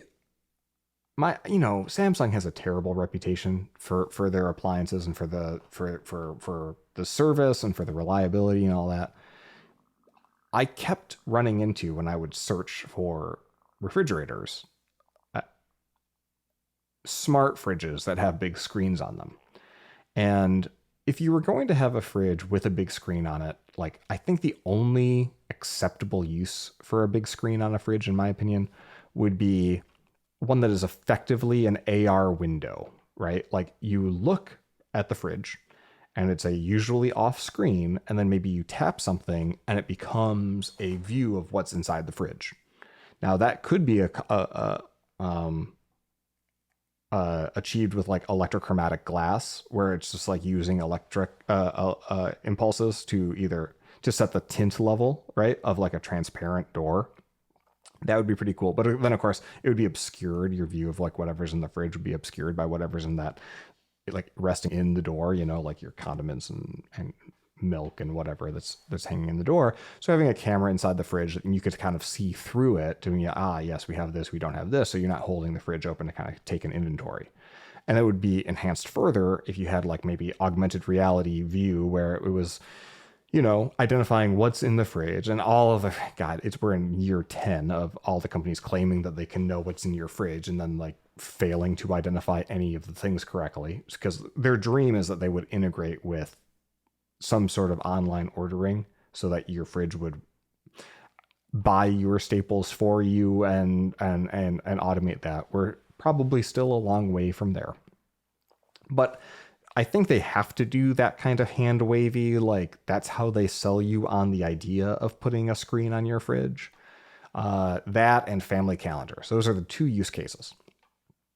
But of course, I'm sure that everyone who buys these things, none of this ever gets used. And Samsung apparently agrees because they are bringing advertisements to US fridges. The Verge wrote a report about this. Samsung is calling it a pilot program, their statement. As part of this pilot program, Family Hub refrigerators in the US will receive an over-the-network software update with terms of service and privacy notice.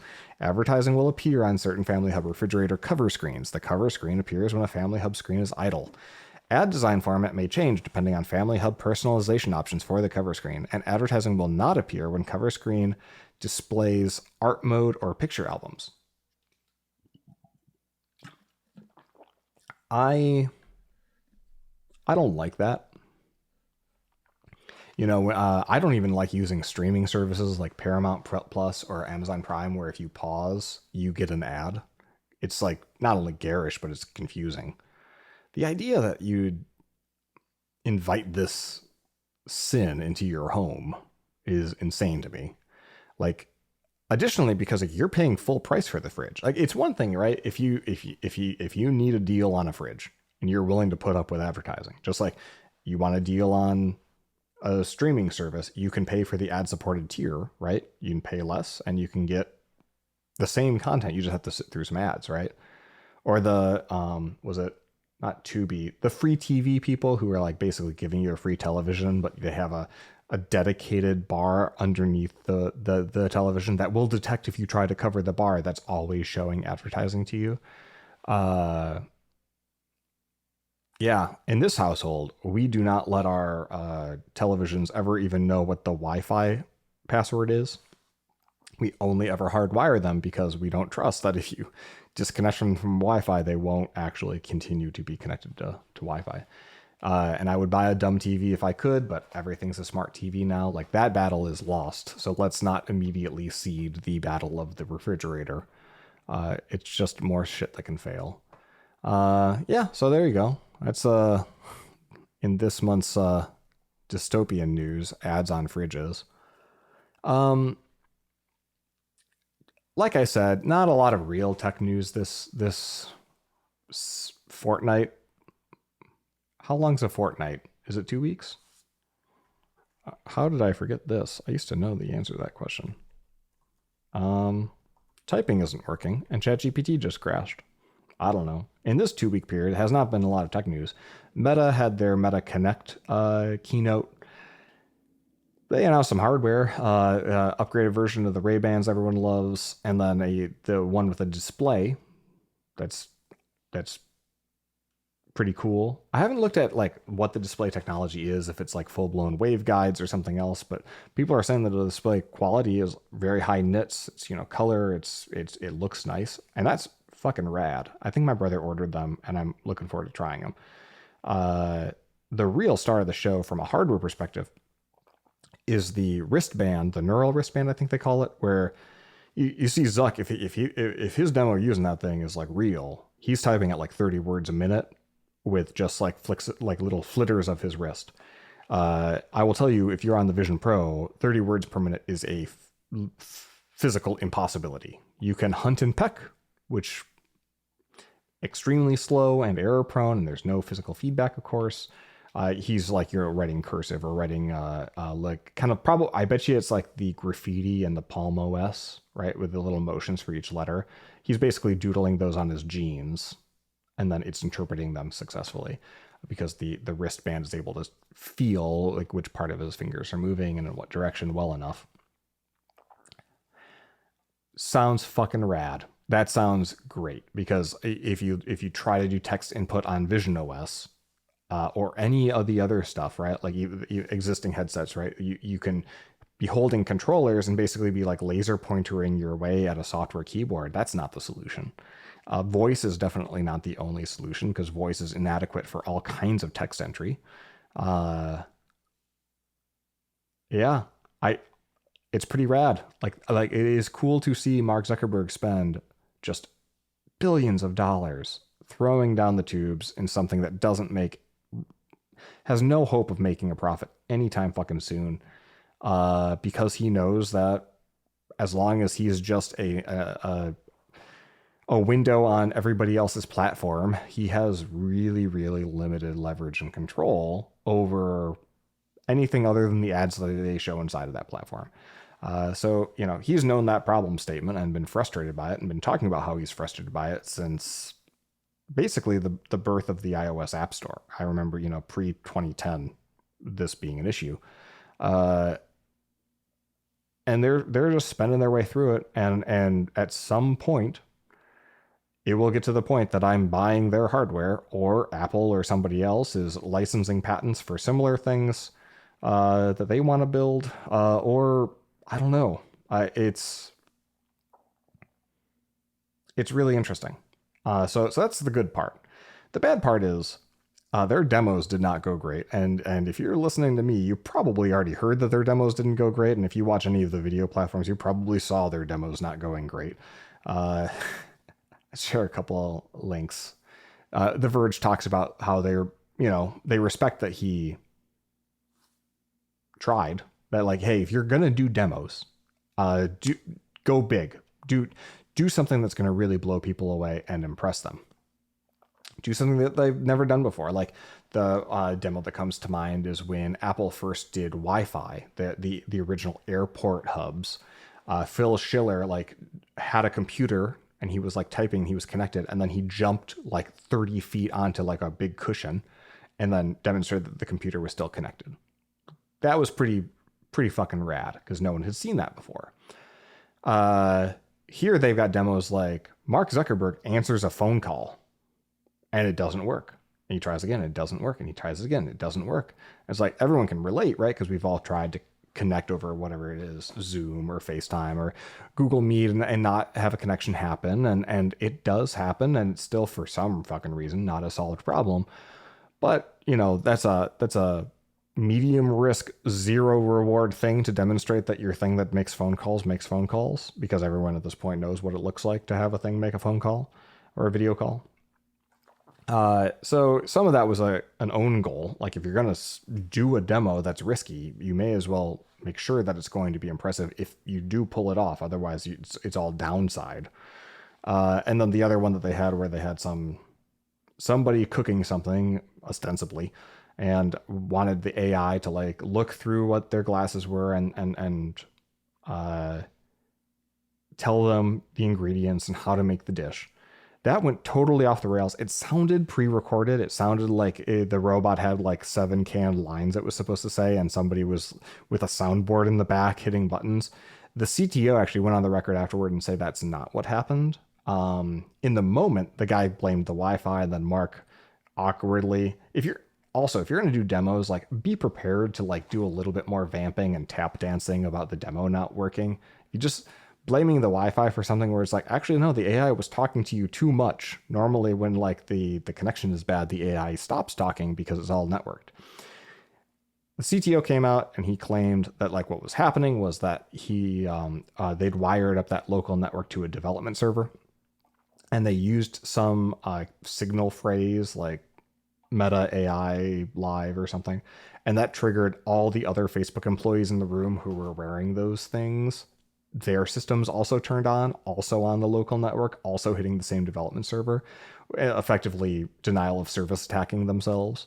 So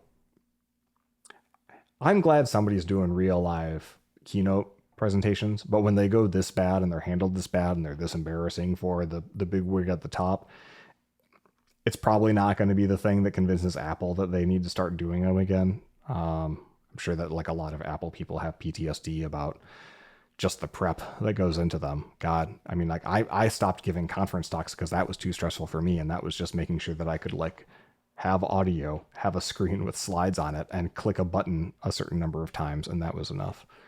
Last news item, and this is from, if you follow AI at all, if you're a programmer, the Simon Willison, the creator of Django, Python developer, has proven to just be probably the best tech blogger on the whole topic of AI. And he seems to be getting a lot of attention, followership, and, you know, like when he speaks, people listen. And so one of the things I like about his blogging style is he frequently will quote other people and just leave the quote and have that be the whole post. Now, usually these quotes are contemporaneous. This one's not because the guy died a long time ago. Simon Willison's blog, quoting Steve Jobs in a 1984 interview with Access Magazine. Well, the types of computers we have today are tools. They're responders. You ask a computer to do something and it will do it. The next stage is going to be computers as, quote, agents. In other words, it will be as if there's a little person inside the box who starts to anticipate what you want. Rather than help you, it will start to guide you through large amounts of information. It will almost be like you have a little friend inside that box.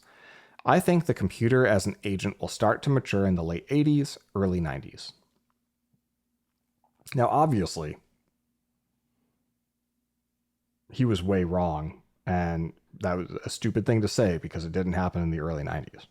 No, but seriously, like what the fuck? Like I traffic in Steve Jobs quotes all the time, right? Like as an extremely online fan of Apple shit. I've seen them all. I've watched the documentaries. I've never heard of this quote before. Maybe AI wrote it. I don't know. That quote stopped me in my tracks. Like, holy shit. Like, I think that quote might be the best advertisement for LSD I've ever heard. Because you got to know that man was tripping. Like, that's the 70s. Well, that was 84, but like, yeah. Late 70s, early 80s sound like a fucking time to be alive from a psychedelic perspective. I don't know how else you come to that conclusion. Like, or maybe it was just the tech optimism was so goddamn off the charts. You know what I bet? I bet you that the way people talk about like artificial general intelligence, like it's right around the fucking corner, and certain amounts of like, you know, automation, like it's like, hey, yeah, this is already full self-driving. You know, like we talk about it now like it's like right here. It's 2028, 2029. Like when 20 years from now, the thing is actually in use, right? Or VR, things people like prognosticate in the early part of the hype cycle around a technology. Maybe you can just always come back 20, 30 years later and then like, aha, we get it. But like maybe the trajectory was just so fucking on a rocket ship of tech optimism, you know, as computers were getting an order of magnitude better every 2 years. Maybe that you start to extrapolate if you are Steve Jobs in 1984 and you genuinely sort of can just see that graph. Whereas for us, it's like, hey man, just imagine like if the computer chips get 10% faster every year, then that means in like 8 years they'll be twice as fast is like all I have to hope for. And even that's gone on the GPU side. It's like, oh man, if I only have like 1500 watts that I can get out of a single power outlet, that means I've only got like 3 more NVIDIA GPU upgrades left before they just consumed all the power that are we going to have a GPU that you plug into 2 sockets on 2 different circuits? Is that how this is going to work? We're going to have one that like you have to plug into a one of those like 240 volt laundry outlets. You get a supercharger installed by an electrician to plug into your PC gaming desktop. Like that's all I have to look forward to. And so my imagination of like how much better computers can be is relatively limited at the moment. And that's why I'm more excited about how thin and light can we make the things that we already have, like the iPhone Air. Way to bring it back. All right. That's all I got for news. Let's talk recommendations.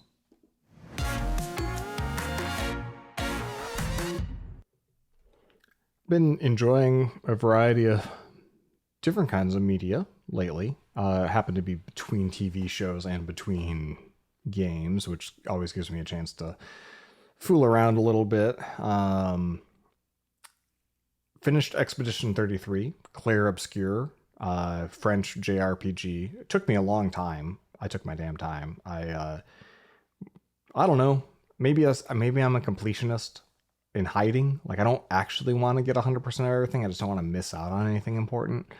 But yeah, beat the game. There's a couple of interesting twists, I guess. It's more like a revealing the nature of the world that you're in that I found to be really satisfying. A couple of the characters are really great. Strongly recommend. I think it's probably going to win a fair share of Game of the Year awards at this rate. Which good for them. Small studio, in a year of like a lot of layoffs and a lot of economic tumult. Voting them as Game of the Year is sort of a way to stick it to the bigger companies who failed to deliver and also laid off a bunch of people. Uh, After Expedition 33, the last thing I wanted to do was get into a really, really heavy story game again. And so I picked up Mario Odyssey, which is 8 years old at this point. And I started to play it when, shortly after the Nintendo Switch launched, and I got about a third of the way through it and I never finished it. And I figured, well, I got the Switch 2 sitting around with nothing to do with it. I'm not going to play Mario Kart by myself unless Becky wants to play. And so I kind of whizzed through Mario Odyssey. Extremely good game. It's probably the best of those, the best 3D Mario game since Mario 64 in terms of design, fun, balance, activities. Like it's got a lot of the joy of Super Mario Sunshine in the environments and in the kind of irreverent nature of like the themes of the areas, but without like the really kind of fucked up camera controls and of course a lot of people didn't like the fact that Mario had a super soaker and that was the primary mechanic for cleaning up the world. Uh, yeah, Mario Odyssey is really solid. I wish I'd beaten it sooner. And of course, you beat the game and then you realize that two-thirds of the objectives are still out there to do. There's a ton in recent years. Well, sort of always. Mainline Mario games have had a ton of post credits. Like after you've beaten the game, there's a ton more shit to do stuff. Basically, ever since that there were save games. Like Super Mario World had the Secret Stars land and all of the extra bonus levels. Uh, Mario 64 was one of the rare ones that didn't have a lot post credits, but of course that game barely shipped on time for the Nintendo 64's launch. I know what is it? The recent 2D versions have had a bunch. The Super Mario World has had a bunch of post game content. This one's no exception. And I looked at it and I was like, nope, I'm good. I It's a small miracle when I beat a Mario game because it's you he jumps around a lot and I've jumped around in a lot of different environments and I've kind of had my fill after a couple hours. And then there's just so much more and I'm like I know what the experience is going to be like. It's not like I'm going to have some revelatory, oh man, did you see that part where I had to jump awkwardly 45 times to get onto that ledge? Oh boy, I'm going to tell my kids about that. And at the same time, you're not going to like think back on the story being, oh man, that was really moving. That time that Bowser and Peach, were over there and Mario was over there and everyone was grunting at each other. And then some very basic text appeared on the screen. Like, yeah, it brought a tear to my eye. So it's an activity like Sudoku puzzles are an activity. And when you look at it that way, it's pretty cool, I guess. But anyway, as those go, Mario Odyssey is probably the best of them. Mario Galaxy is also very good, and those were recently announced as another way to give Nintendo $70 for games that are almost 20 years old. Uh, let's see. I went through. Tony Hawk's Pro Skater 3 plus 4 came out. The remake. It's got a lot of new, younger pro skaters. I guess. I assume that they're new because there's like a lot of like women and people of color represented. I don't remember that from the original game, so I assume that's been changed. Um, Not that I know who any of the fucking skaters are at all, or any of the brands. It's not my scene. People were complaining that the music is different. Well, I didn't really like the music then either, because also not my scene. I just like hard fucking video games that are, have interesting mechanics, and I like long combos. So for that purpose alone, I picked it up, and I was like, oh man, I used to be really fucking good at this, and I just keep on flailing over and over and over again. So clearly it's a problem with latency in modern televisions, or my controller is broken, and not that I, had way more fucking spare time in high school to get good at video games. So I fell off after a couple hours. I might come back to it. Um, One other game, playing The Invincible. It's apparently based on a novel. It's a walking simulator, meaning it's mostly a narrative experience. There are very light gameplay elements. Bring up a scanner so you walk in a particular way, or you make a decision that will have some sort of impact later in terms of survivability. But like, you're in space. You're in alternate history space timeline. I guess all future timelines are alternate history, but it's kind of like got a retro future vibe. You're on another planet. You have amnesia, which is a handy, narrative device that seemingly novels and games just can't get over themselves, because it gives a way to like have exposition for the audience to understand all the things in the world that they're building. And it's a very lonely. It's just you and a person on a radio, which immediately makes it feel like Firewatch. It feels very much like they played the game Firewatch, a Panic published. That was a fantastic game. Really, really good walking simulator. As far as if you like to walk, walking around in Firewatch, good. It's a good time. It tells a story. The story is interesting enough. It's fine. It's not super epic, right? The Invincible is like that, but on a weird planet. And there's more not a horror element, but like it's very unsettling. It's designed to be eerie might be the best word for it. But for production, from a production values perspective and from a writing perspective, it's pretty good. I don't know, I don't know if it outstays its welcome. I'm probably about 4 hours into it, 3 or 4 hours into it. I never know how to measure time because I pause and I go away. And that 3 or 4 hours is probably for me spread over 5 nights of playing a little bit here and there. But yeah, pretty good. I think I picked it up on sale. I'm also picked up The Altereds, or downloaded it from Game Pass. Another kind of outer space game where a dude like literally clones himself like a whole bunch of times from like different quantum realities, where like in this quantum universe I was a mechanic. And that'll be really handy because I'm building a base on another planet, right? And so he sort of like plucks all of these versions of himself from other universes, and each has special skills, abilities, and backgrounds. So your entire crew complement is the same dude, but just. And then eventually they get wise and they start to have feelings about like, hey, you're saying I only exist to pass butter or whatever. So some looking forward to kind of getting deeper into that one too.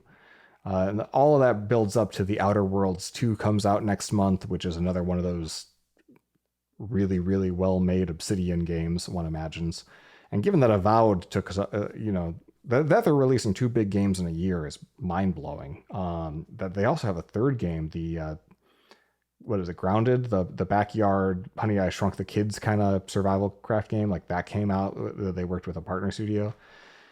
I mean, Obsidian was like the smallest fucking part of one of Microsoft's bigger acquisitions, and they're the only people producing games that are probably really, really moving the needle on Game Pass.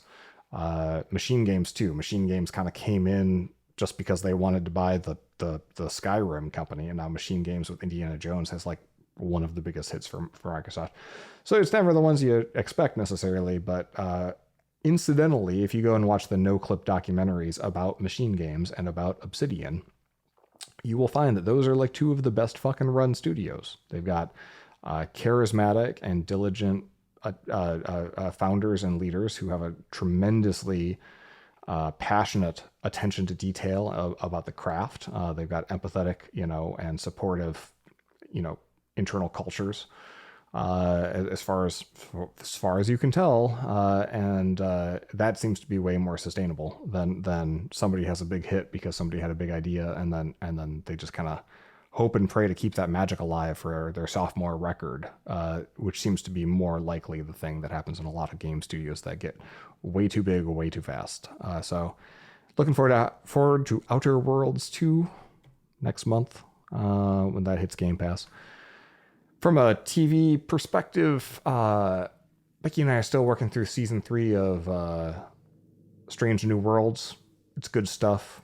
I can't believe that they're. I still like. I chuckle that they're like reusing the characters from the original series, but they're doing a really good job. I like it a lot. You know, seeing a guy play young Kirk with all of the Kirkiness about him, like very Shatner-esque, is impressive. The real star the last month, we watched the show Paradise. So this one kind of like James Marsden is a supporting actor in it. I don't want to spoil anything about it other than to say if you like Fallout, it's Fallout minus the retro futurism. It's a more like a near future dystopia, and combined with like a political drama. So if you liked West Wing so much that you were able to watch like Madam Secretary or The Diplomat, you're gonna really like the political drama aspect of it, and like sort of the civic, like, hey, what would the government really do in this kind of crisis angle will be interesting to you. And if you like Fallout because of like the vaults and like what would we do to prepare for a catastrophe, it's really a mashup of those two interests. And I happen to like both of those things. So Paradise is a phenomenal, it would be a great one of those on its own, but the writing is also really good and the soundtrack is really good and the acting is really good. So check it out. I don't know who made it, but it's good stuff. And separately, I'm working through Last of Us Season 2. Finally got around to that. And I don't know. Like, reviews have been mixed on, like, Season 1 versus Season 2. I think Season 1, partly, it was just the fact it got made at all, that it was, the production values were really impressive. Some of the storytelling, particularly in the famous episode that Nick Offerman did, that was incredible and completely unlike the way that same story was told in the game. Season 2 is more, so far, playing it straight, and that story is dark and just a slog. Like, it's just, and then this happens and it was hard, and then this happens and it was hard, and then this happens and you'll never guess. It was a little sad, but also hard. And that's kind of like, you play that as the game and it's like a 40-hour just, all right, yeah, this is a lot. And maybe in the back half of the season it picks up a little bit and they figure out a way to make it not feel so one note. But yeah, I can see why people wouldn't be necessarily super turned on by it. Apart from the politics around a gay person and other sort of stuff of typical flame bait and review bombing that we see online whenever anything is not just like cishet white guys having fun, or sufficiently physically attractive women like the lady in Fallout. Those are the only things that the nerds will allow. Otherwise they flip out. But yeah, that's all the recommendations I have, I think. I recommend that you listen to more podcasts, but that you only write into this one, because it's time for the mailbag. You've got mail. I got a lot of mail this month from y'all. Thank you for that. I'm going to get through as much as I can here. I got some time. It's only 9:30 in the morning. Damn. Just blowing through the agenda today. Mark writes in, Pro to Air. I just wanted to add one more stat to your list. I put up a take saying that a few people had reached out after I wrote about like, hey, this is why I bought the iPhone Air. A few people reached out to say that like they had actually gotten their Pro, returned it, and then bought an Air. Mark writes, but I didn't do it because of you. Damn it, Mark. Originally ordered the Pro and canceled and swapped for the Air before the release. Well, good. I hope you enjoy it. I think, the Air is not going to sell bananas, I wouldn't assume. It is weird. It is neither the cheapest thing or the best thing. And I think Americans in particular have a hard time grappling with nuance. So it definitely won't be the best selling of them. But it is, I think, in practical terms, the nicest. And the nicest is worth it. So thanks for writing in, Mark. Let's see, pick another one. I'm going out of order. Spencer writes in, yes, I like hot food. I treat everything as a share plate. I don't know what's wrong with all the other people who mailed in saying that they don't mind cold food. I was talking about how at a restaurant when the plates are served simultaneously, it means somebody's plate was just all but one plate was sitting on a heater for some amount of time, probably. It particularly grinds my gears when I'm with a group of people and we get takeout and we get back to the house or whatever, and the food isn't treated like the most important thing. The food is already cold. We should drop everything when the food gets home and eat it. Yes, Spencer.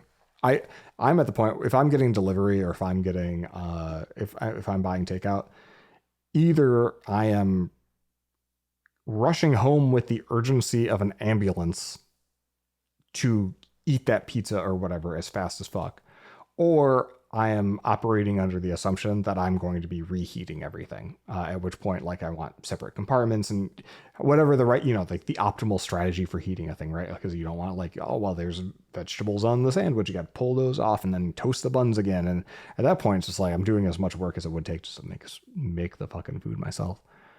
So I'm not a big takeout guy. Brandon writes in about slice of life games. I was talking about how not enough games are just existing in a place and doing shit. In this week's episode, you talked about Shenmue and wishing for more games where you just live everyday life for a period of time. You might enjoy Boku no Natsuyasumi. You pay, which means a boy, my summer vacation. You play as a boy in Japan visiting family in the countryside for a summer month. You just sort of hang out and the calendar progresses through the summer. This is actually, I dug into this a little bit after Brandon's email. I'd heard of it before. It's a whole series. It started on the original PlayStation. It's been iterated on numerous times. The guy who made it, I think this is not technically part of the series, but it's like a spiritual successor, made the most recent version, Natsumon, I want to say is called. I bought that one. It's on my Steam Deck. I need to play it. It does indeed look like the thing where you are just a boy living a summer vacation life, and because it's in Japanese, it's good reading and listening practice. So I'll give that a go. The only thing that is missing from all of these games, though, is while this one isn't retro pixel art, it is still not like an immersive, realistic experience, right? Like because this is a niche category that's relatively low budget. And so that means you're not going to have like a photorealistic 3D world that you can lose yourself in and be like, oh, I want to go there someday. It's still very much video gamey. And so what I'm really looking for is like that Shenmue experience is like, yes, I can envision what it would be like to be on the city street. Or if you go to Yokosuka, you will see that it's like, yeah, this is very obviously from principal photography that they took in this city to make this game. More of that would be super. But thank you, Brandon. Jesse writes in. Being critical, I paused mid-episode to write this. Nothing that I do ever feels like it's good enough or that it could always be better. And so I try to constantly reframe and just always be striving. And the way that I do that is by looking at what I build through an extremely critical lens. I think most people can't handle the degree of specificity, the attention to detail, and the minutia like that I tend to bring to the table. And I can't turn it off. So like if I glance at your code, I'm going to see 30 things that I want to discuss about, wait, hold on. I was like, man, I really agree with this. And then I zip ahead in this email. He's quoting me. You, 24 minutes into the podcast. Motherfucker. All right, well, that was me quoting myself. How'd I do? Skipping ahead. His part, this is the non-quoted part of the email, the way it was rendered in my defense.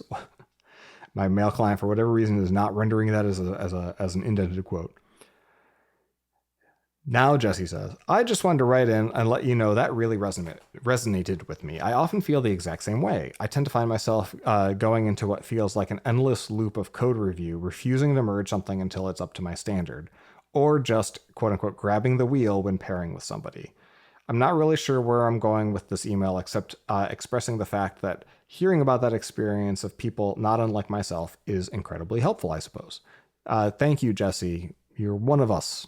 I do not fear. I have encountered many of our kind out in the wild. They're solitary creatures. They're like octopuses. They don't necessarily play well with others. You got to work at that. Brian writes in.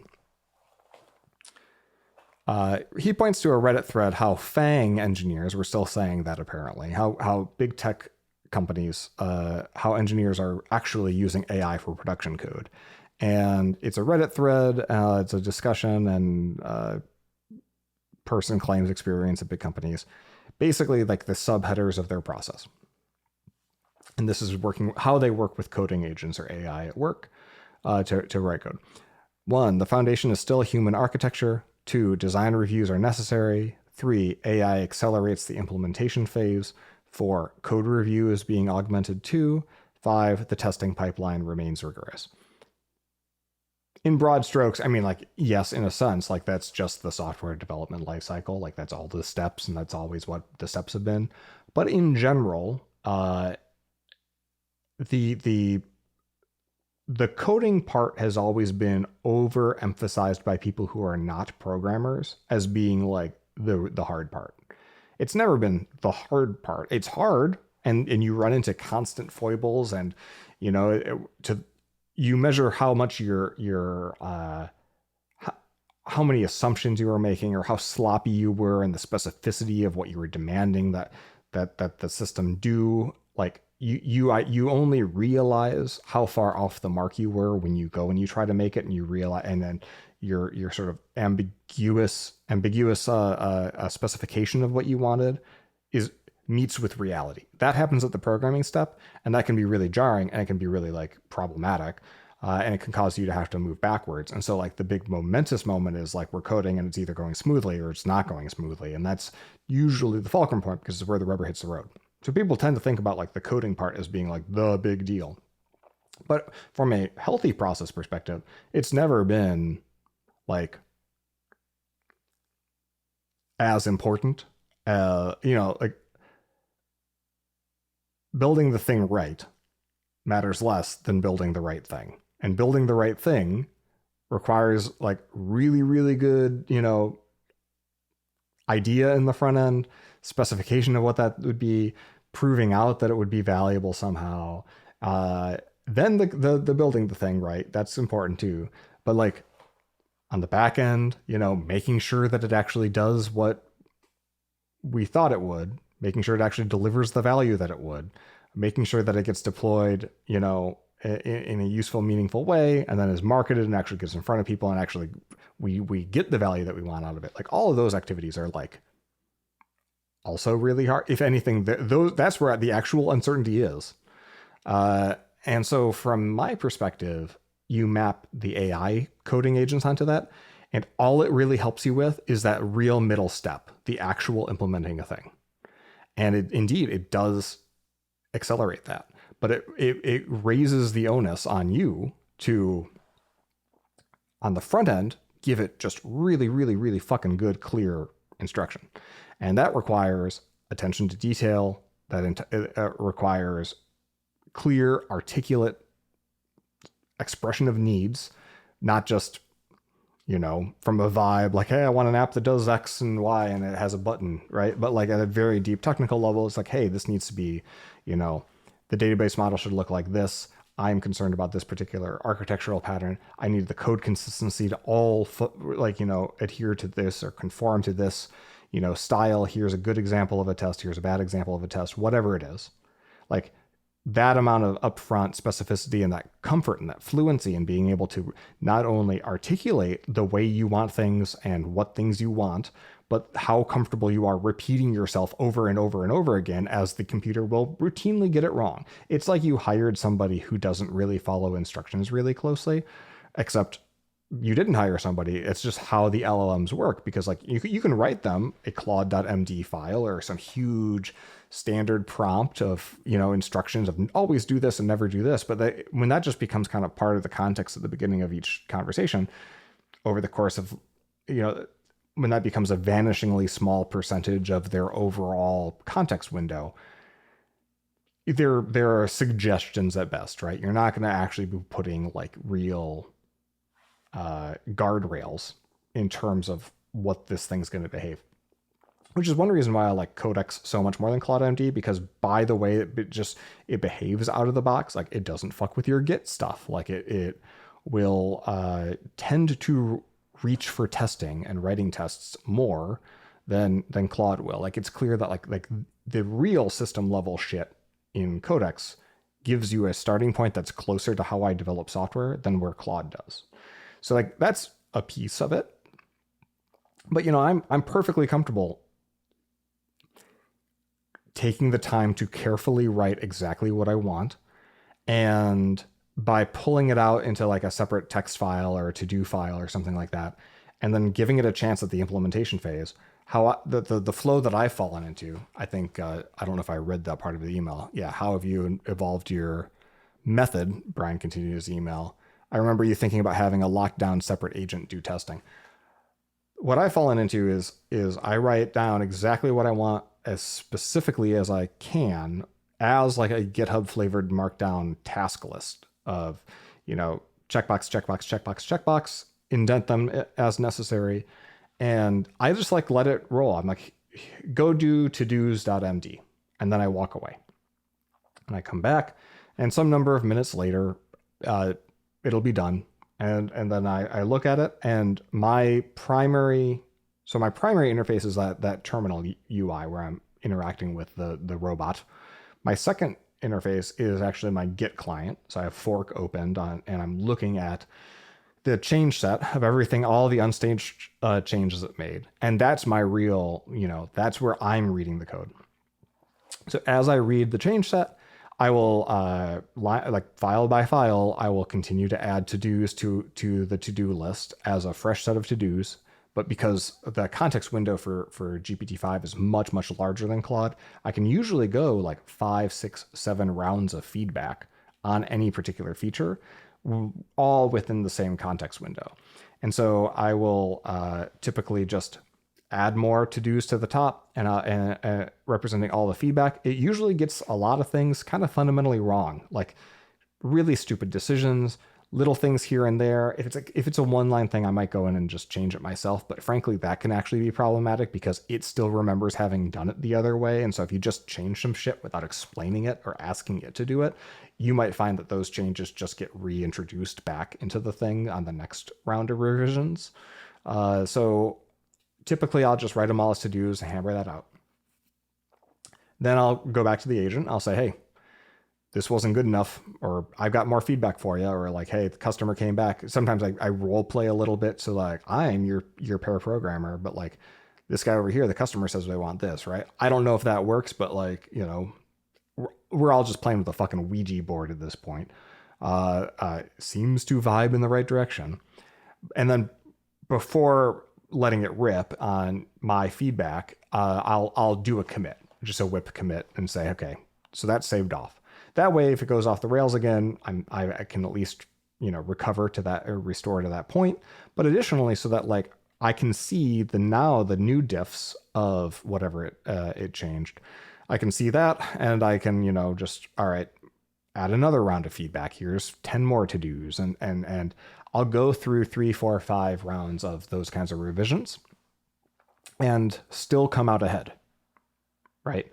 So that's a degree of code review of quality assurance, and sometimes I'll usually go through 2 or 3 revisions before I even fire up the app to try it myself, because like it's got UI tests. I assume it kind of sort of works. I'm sure that it's kind of ugly, but as long as I'm confident that it's actually been interacting with the browser and taking screenshots, it's, horseshoes and hand grenades, fine. And then after I've more or less seen it settle into a dollop of code that I'm willing to accept, then I'll go in and I'll start playing with it. And usually it's just, hey, tweak this, tweak this, tweak this. Every now and then that'll, surface some sort of misunderstanding between me and my past self. Frankly, like at this point, I'm learning and I'm comfortable with the fact that like almost always when the coding agent is way off, it's not its fault, it's my fault. The most common case when they're really spinning their tires for a long time, it's because I asked it to do something that was in conflict or contradictory with something else that's like a fixed reality of existence. Maybe the thing wasn't physically possible. Maybe it's in conflict with some other thing that already exists that I wasn't thinking about. And it'll just churn and churn because it's relentless, and it'll make up a whole, like I have this authentication library and I'm trying to implement email-less login, so password-based login for Posse Party. And I added that stuff to the Searles Auth, my gem that does my authentication for me. And then I was like, all right, well, go and implement this. And I set it on its merry way. It was like the change your current password feature. And it did the thing, and it kind of sort of worked, but I had to make a tweak. And so I made a tweak in the gem, and it wasn't being immediately reflected in the app. And I was like, well, what the fuck's going on? And I realized that because of the way that I happen to configure the gem and how it works, like try not to get too caught in the weeds here. Essentially, like my robot had no choice, if they were going to get it work, they had no choice but to copy and paste a critical file in the gem into the local application. And so it literally just duplicated whole cloth, like a big chunk of that dependency to get it to work. And it's like a self-hosted part of that dependency, and monkey patched it back into place so that it could make the one tweak necessary, because it wasn't the one working on that gem directly, right? Like it's off in some other directory. And so it made it work. But the way that it made it work was by duplicating a whole bunch of code. And because I had been a little bit, first of all, I gave it a requirement that wasn't quite right. That if I'd been paying closer attention, I would have like realized the thing I was asking it for isn't supported by my own fucking gem. The dependency didn't do that. I could have started by asking, hey, can you confirm all these things work? But that's sometimes you find out by trying, and it was one of those cases. And 2, I had been sloppy in my review. I must have let it right in that thing because I didn't see that in the change set. I missed it. And so it created this big piece of duplication, which meant that I couldn't go in and make this minor change. And so not only did I have, frustration trying to reload the page 30 fucking times, being like, why aren't my changes taking effect? And then diagnosing that in all of the wrong ways possible. And that wasted a bunch of time. Once I figured that out, it was even more frustrating because now I had to back up the whole truck and like go and redo a whole bunch of stuff first in the library and then in that feature. At the end of the day, I wasted 3-4 hours, and I was mad about it, and it was frustrating. But I really don't have anyone to blame but myself, because I didn't go through my own fucking process. I didn't actually like make sure that the library that I'd written did the thing the way that I said it did, and it had a design flaw, and I didn't work in small enough steps to have the program explain to me the problem. Instead, I told it, hey, I'm going to be AFK for a while, go write a lot. And so it did, and it forced it. And I've been there. I've been a programmer. I've spent years of my life just forcing stuff. And I usually get away with it because no one's ever reading my code with this level of scrutiny. But I'm reading your code with that level of scrutiny, and then I find the thing, right? So it's, for all of these things, there's an analogy to if the coding agent was just a person and you had a communication issue. That's essentially what it is. So that's where I've landed now. In general, I let it write tests, and then I look at the tests, and I give the test the same level of scrutiny and feedback. I'm like, yeah, this isn't good enough. This doesn't follow my format. Did you see this test actually fail? I bet you didn't, because I can see that this didn't, and like I'll go in, run all the tests, and then I'll kind of like flip a bit and make sure that they fail for the right reasons with the right messages. But otherwise, no, you got to scrutinize absolutely everything.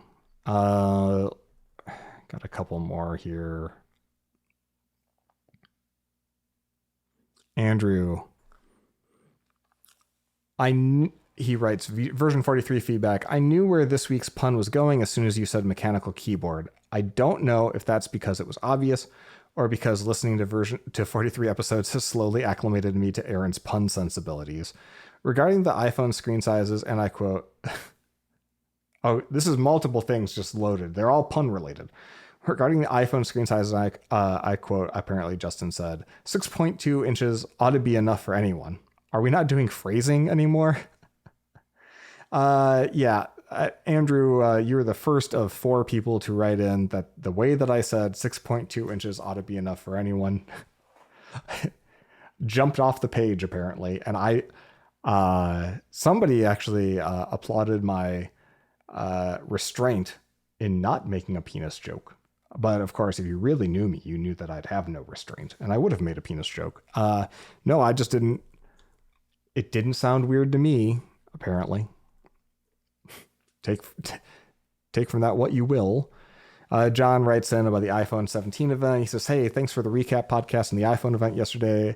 I'd be very interested to see usage stats on the live translation feature in a couple of years. The tech seems incredible, but I would feel like way too much of a dork to actually use it. Curious about your thought. I'm going to pause. I think the live translation thing represents a fork in the road for people who want to travel and people who want to transact in places where people are speaking other languages. If your view of other languages is that it's an impediment to a smooth experience as a tourist, as like somebody just trying to, get from A to B, do activity C and D, eat E and F. Like if you're just trying to check boxes as efficiently as possible and having a language barrier is an inefficiency and inhibits you from being able to do maybe the thing you want to do as fast as you want to do it, or as get as good an outcome as you can get, because it's imperfect and slow to talk in a foreign language and to be using tools to try to communicate. For that category of person and for that set of experiences, I think live translation tools are going to be absolutely like vital. Like people will absolutely use them the same way that people immediately started using translation tools. And then when phones started to support the voice stuff, like I think live translation is going to be, you won't look for a dork for very long. You'll look like a dork like somebody carrying an iPhone in 2007 on a plane would look like a dork, and everyone would be like, ooh, what's that thing, right? I think that this is going to be just a fork in the road for that type of person, right? In the past, if you were to like go and learn a foreign language, you buy some Rosetta Stone or you buy some program to like, I'm going to learn French. You might learn French because you're taking a trip to France and you want that to go more smoothly, right? Learn some amount of French. Maybe you put 30, 40 hours into it and you can get dangerous at some stuff. Basically like travel, related terms. But the other fork in the road, like the other path here is like people who want to learn languages for the sake of genuine human connection, cross-cultural experience, understanding the world through different eyes, and challenging themselves mentally and really stretching themselves. And for those people, live translation services, just like all translation software, can act as a crutch, or an impediment. Or the assumption that we just use them makes it actually harder to find genuine opportunities to practice the language. And so, in my humble opinion, I think that like live translation stuff is going to be what all the big tech companies go after because it's glitzy. It's a good showcase of their AI prowess. It's a great platform level feature in their operating systems and platforms. So it's all going to be about that first basket of goods. That's why I'm dedicating time to building language learning tools in the latter category, because I'm somebody who genuinely wants to continue down a path to mastery in Japanese language. And I'm not satisfied with the tools that we have for that now. And I think that there's a big opportunity for tools for people who just like want to try hard. So that's where I stand there. I think I'm going to wrap after this question. Maybe. Curious about your thoughts on what what the chip advancements shown in the iPhone event could mean for local LLMs in future MacBooks. If Apple could ship the capability for local LLMs that are even somewhat close to early Claude models, that would be a total game changer. It would be nice, even if it's just for the stability in the model and not having to behave completely differently from week to week or based on time of day. That's what I keep saying. It's like, I think it's a win-win scenario for end users. Either these cloud-based LLMs with their ridiculously steep, compute requirements, either they keep getting absurdly better every year to the point where it's like, kind of don't worry. It's like even on a dumb day, they're really good. Or we're experiencing a sort of point of diminishing returns with these LLMs, which means that the long arc of history, especially the way that Apple Silicon has been so power efficient, we're going to get to the point pretty quickly where local on-device LLMs that don't have that network dependency, that don't need a subscription to pay for, that you buy the nicer hardware, you get a better AI experience, those will catch up and be good enough. Either way, we win. So, yeah, John, I agree. That's why I'm optimistic and why I'm bullish on the case of like building software that depends on these things, especially now that Apple has finally exposed a local on-device LLM, because I can code it once and then next year's OS release, it'll just get better. The API doesn't have to change. The underlying model will just improve, and the behavior of my applications that I build on that will only improve along with it. Knock on wood. I said that'd be the last one, but I'm trying to make... Okay, last one. Len says, question for the podcast after your summary of the new AirPods. When will they support automatic translation of American Sign Language? You could totally imagine Apple doing this because it tells an inclusivity story and an accessibility story and an AI story. If they do release those AirPods that have cameras on them, on the tip of the stem, so they can kind of see your environment and do gestures, that's definitely got potential.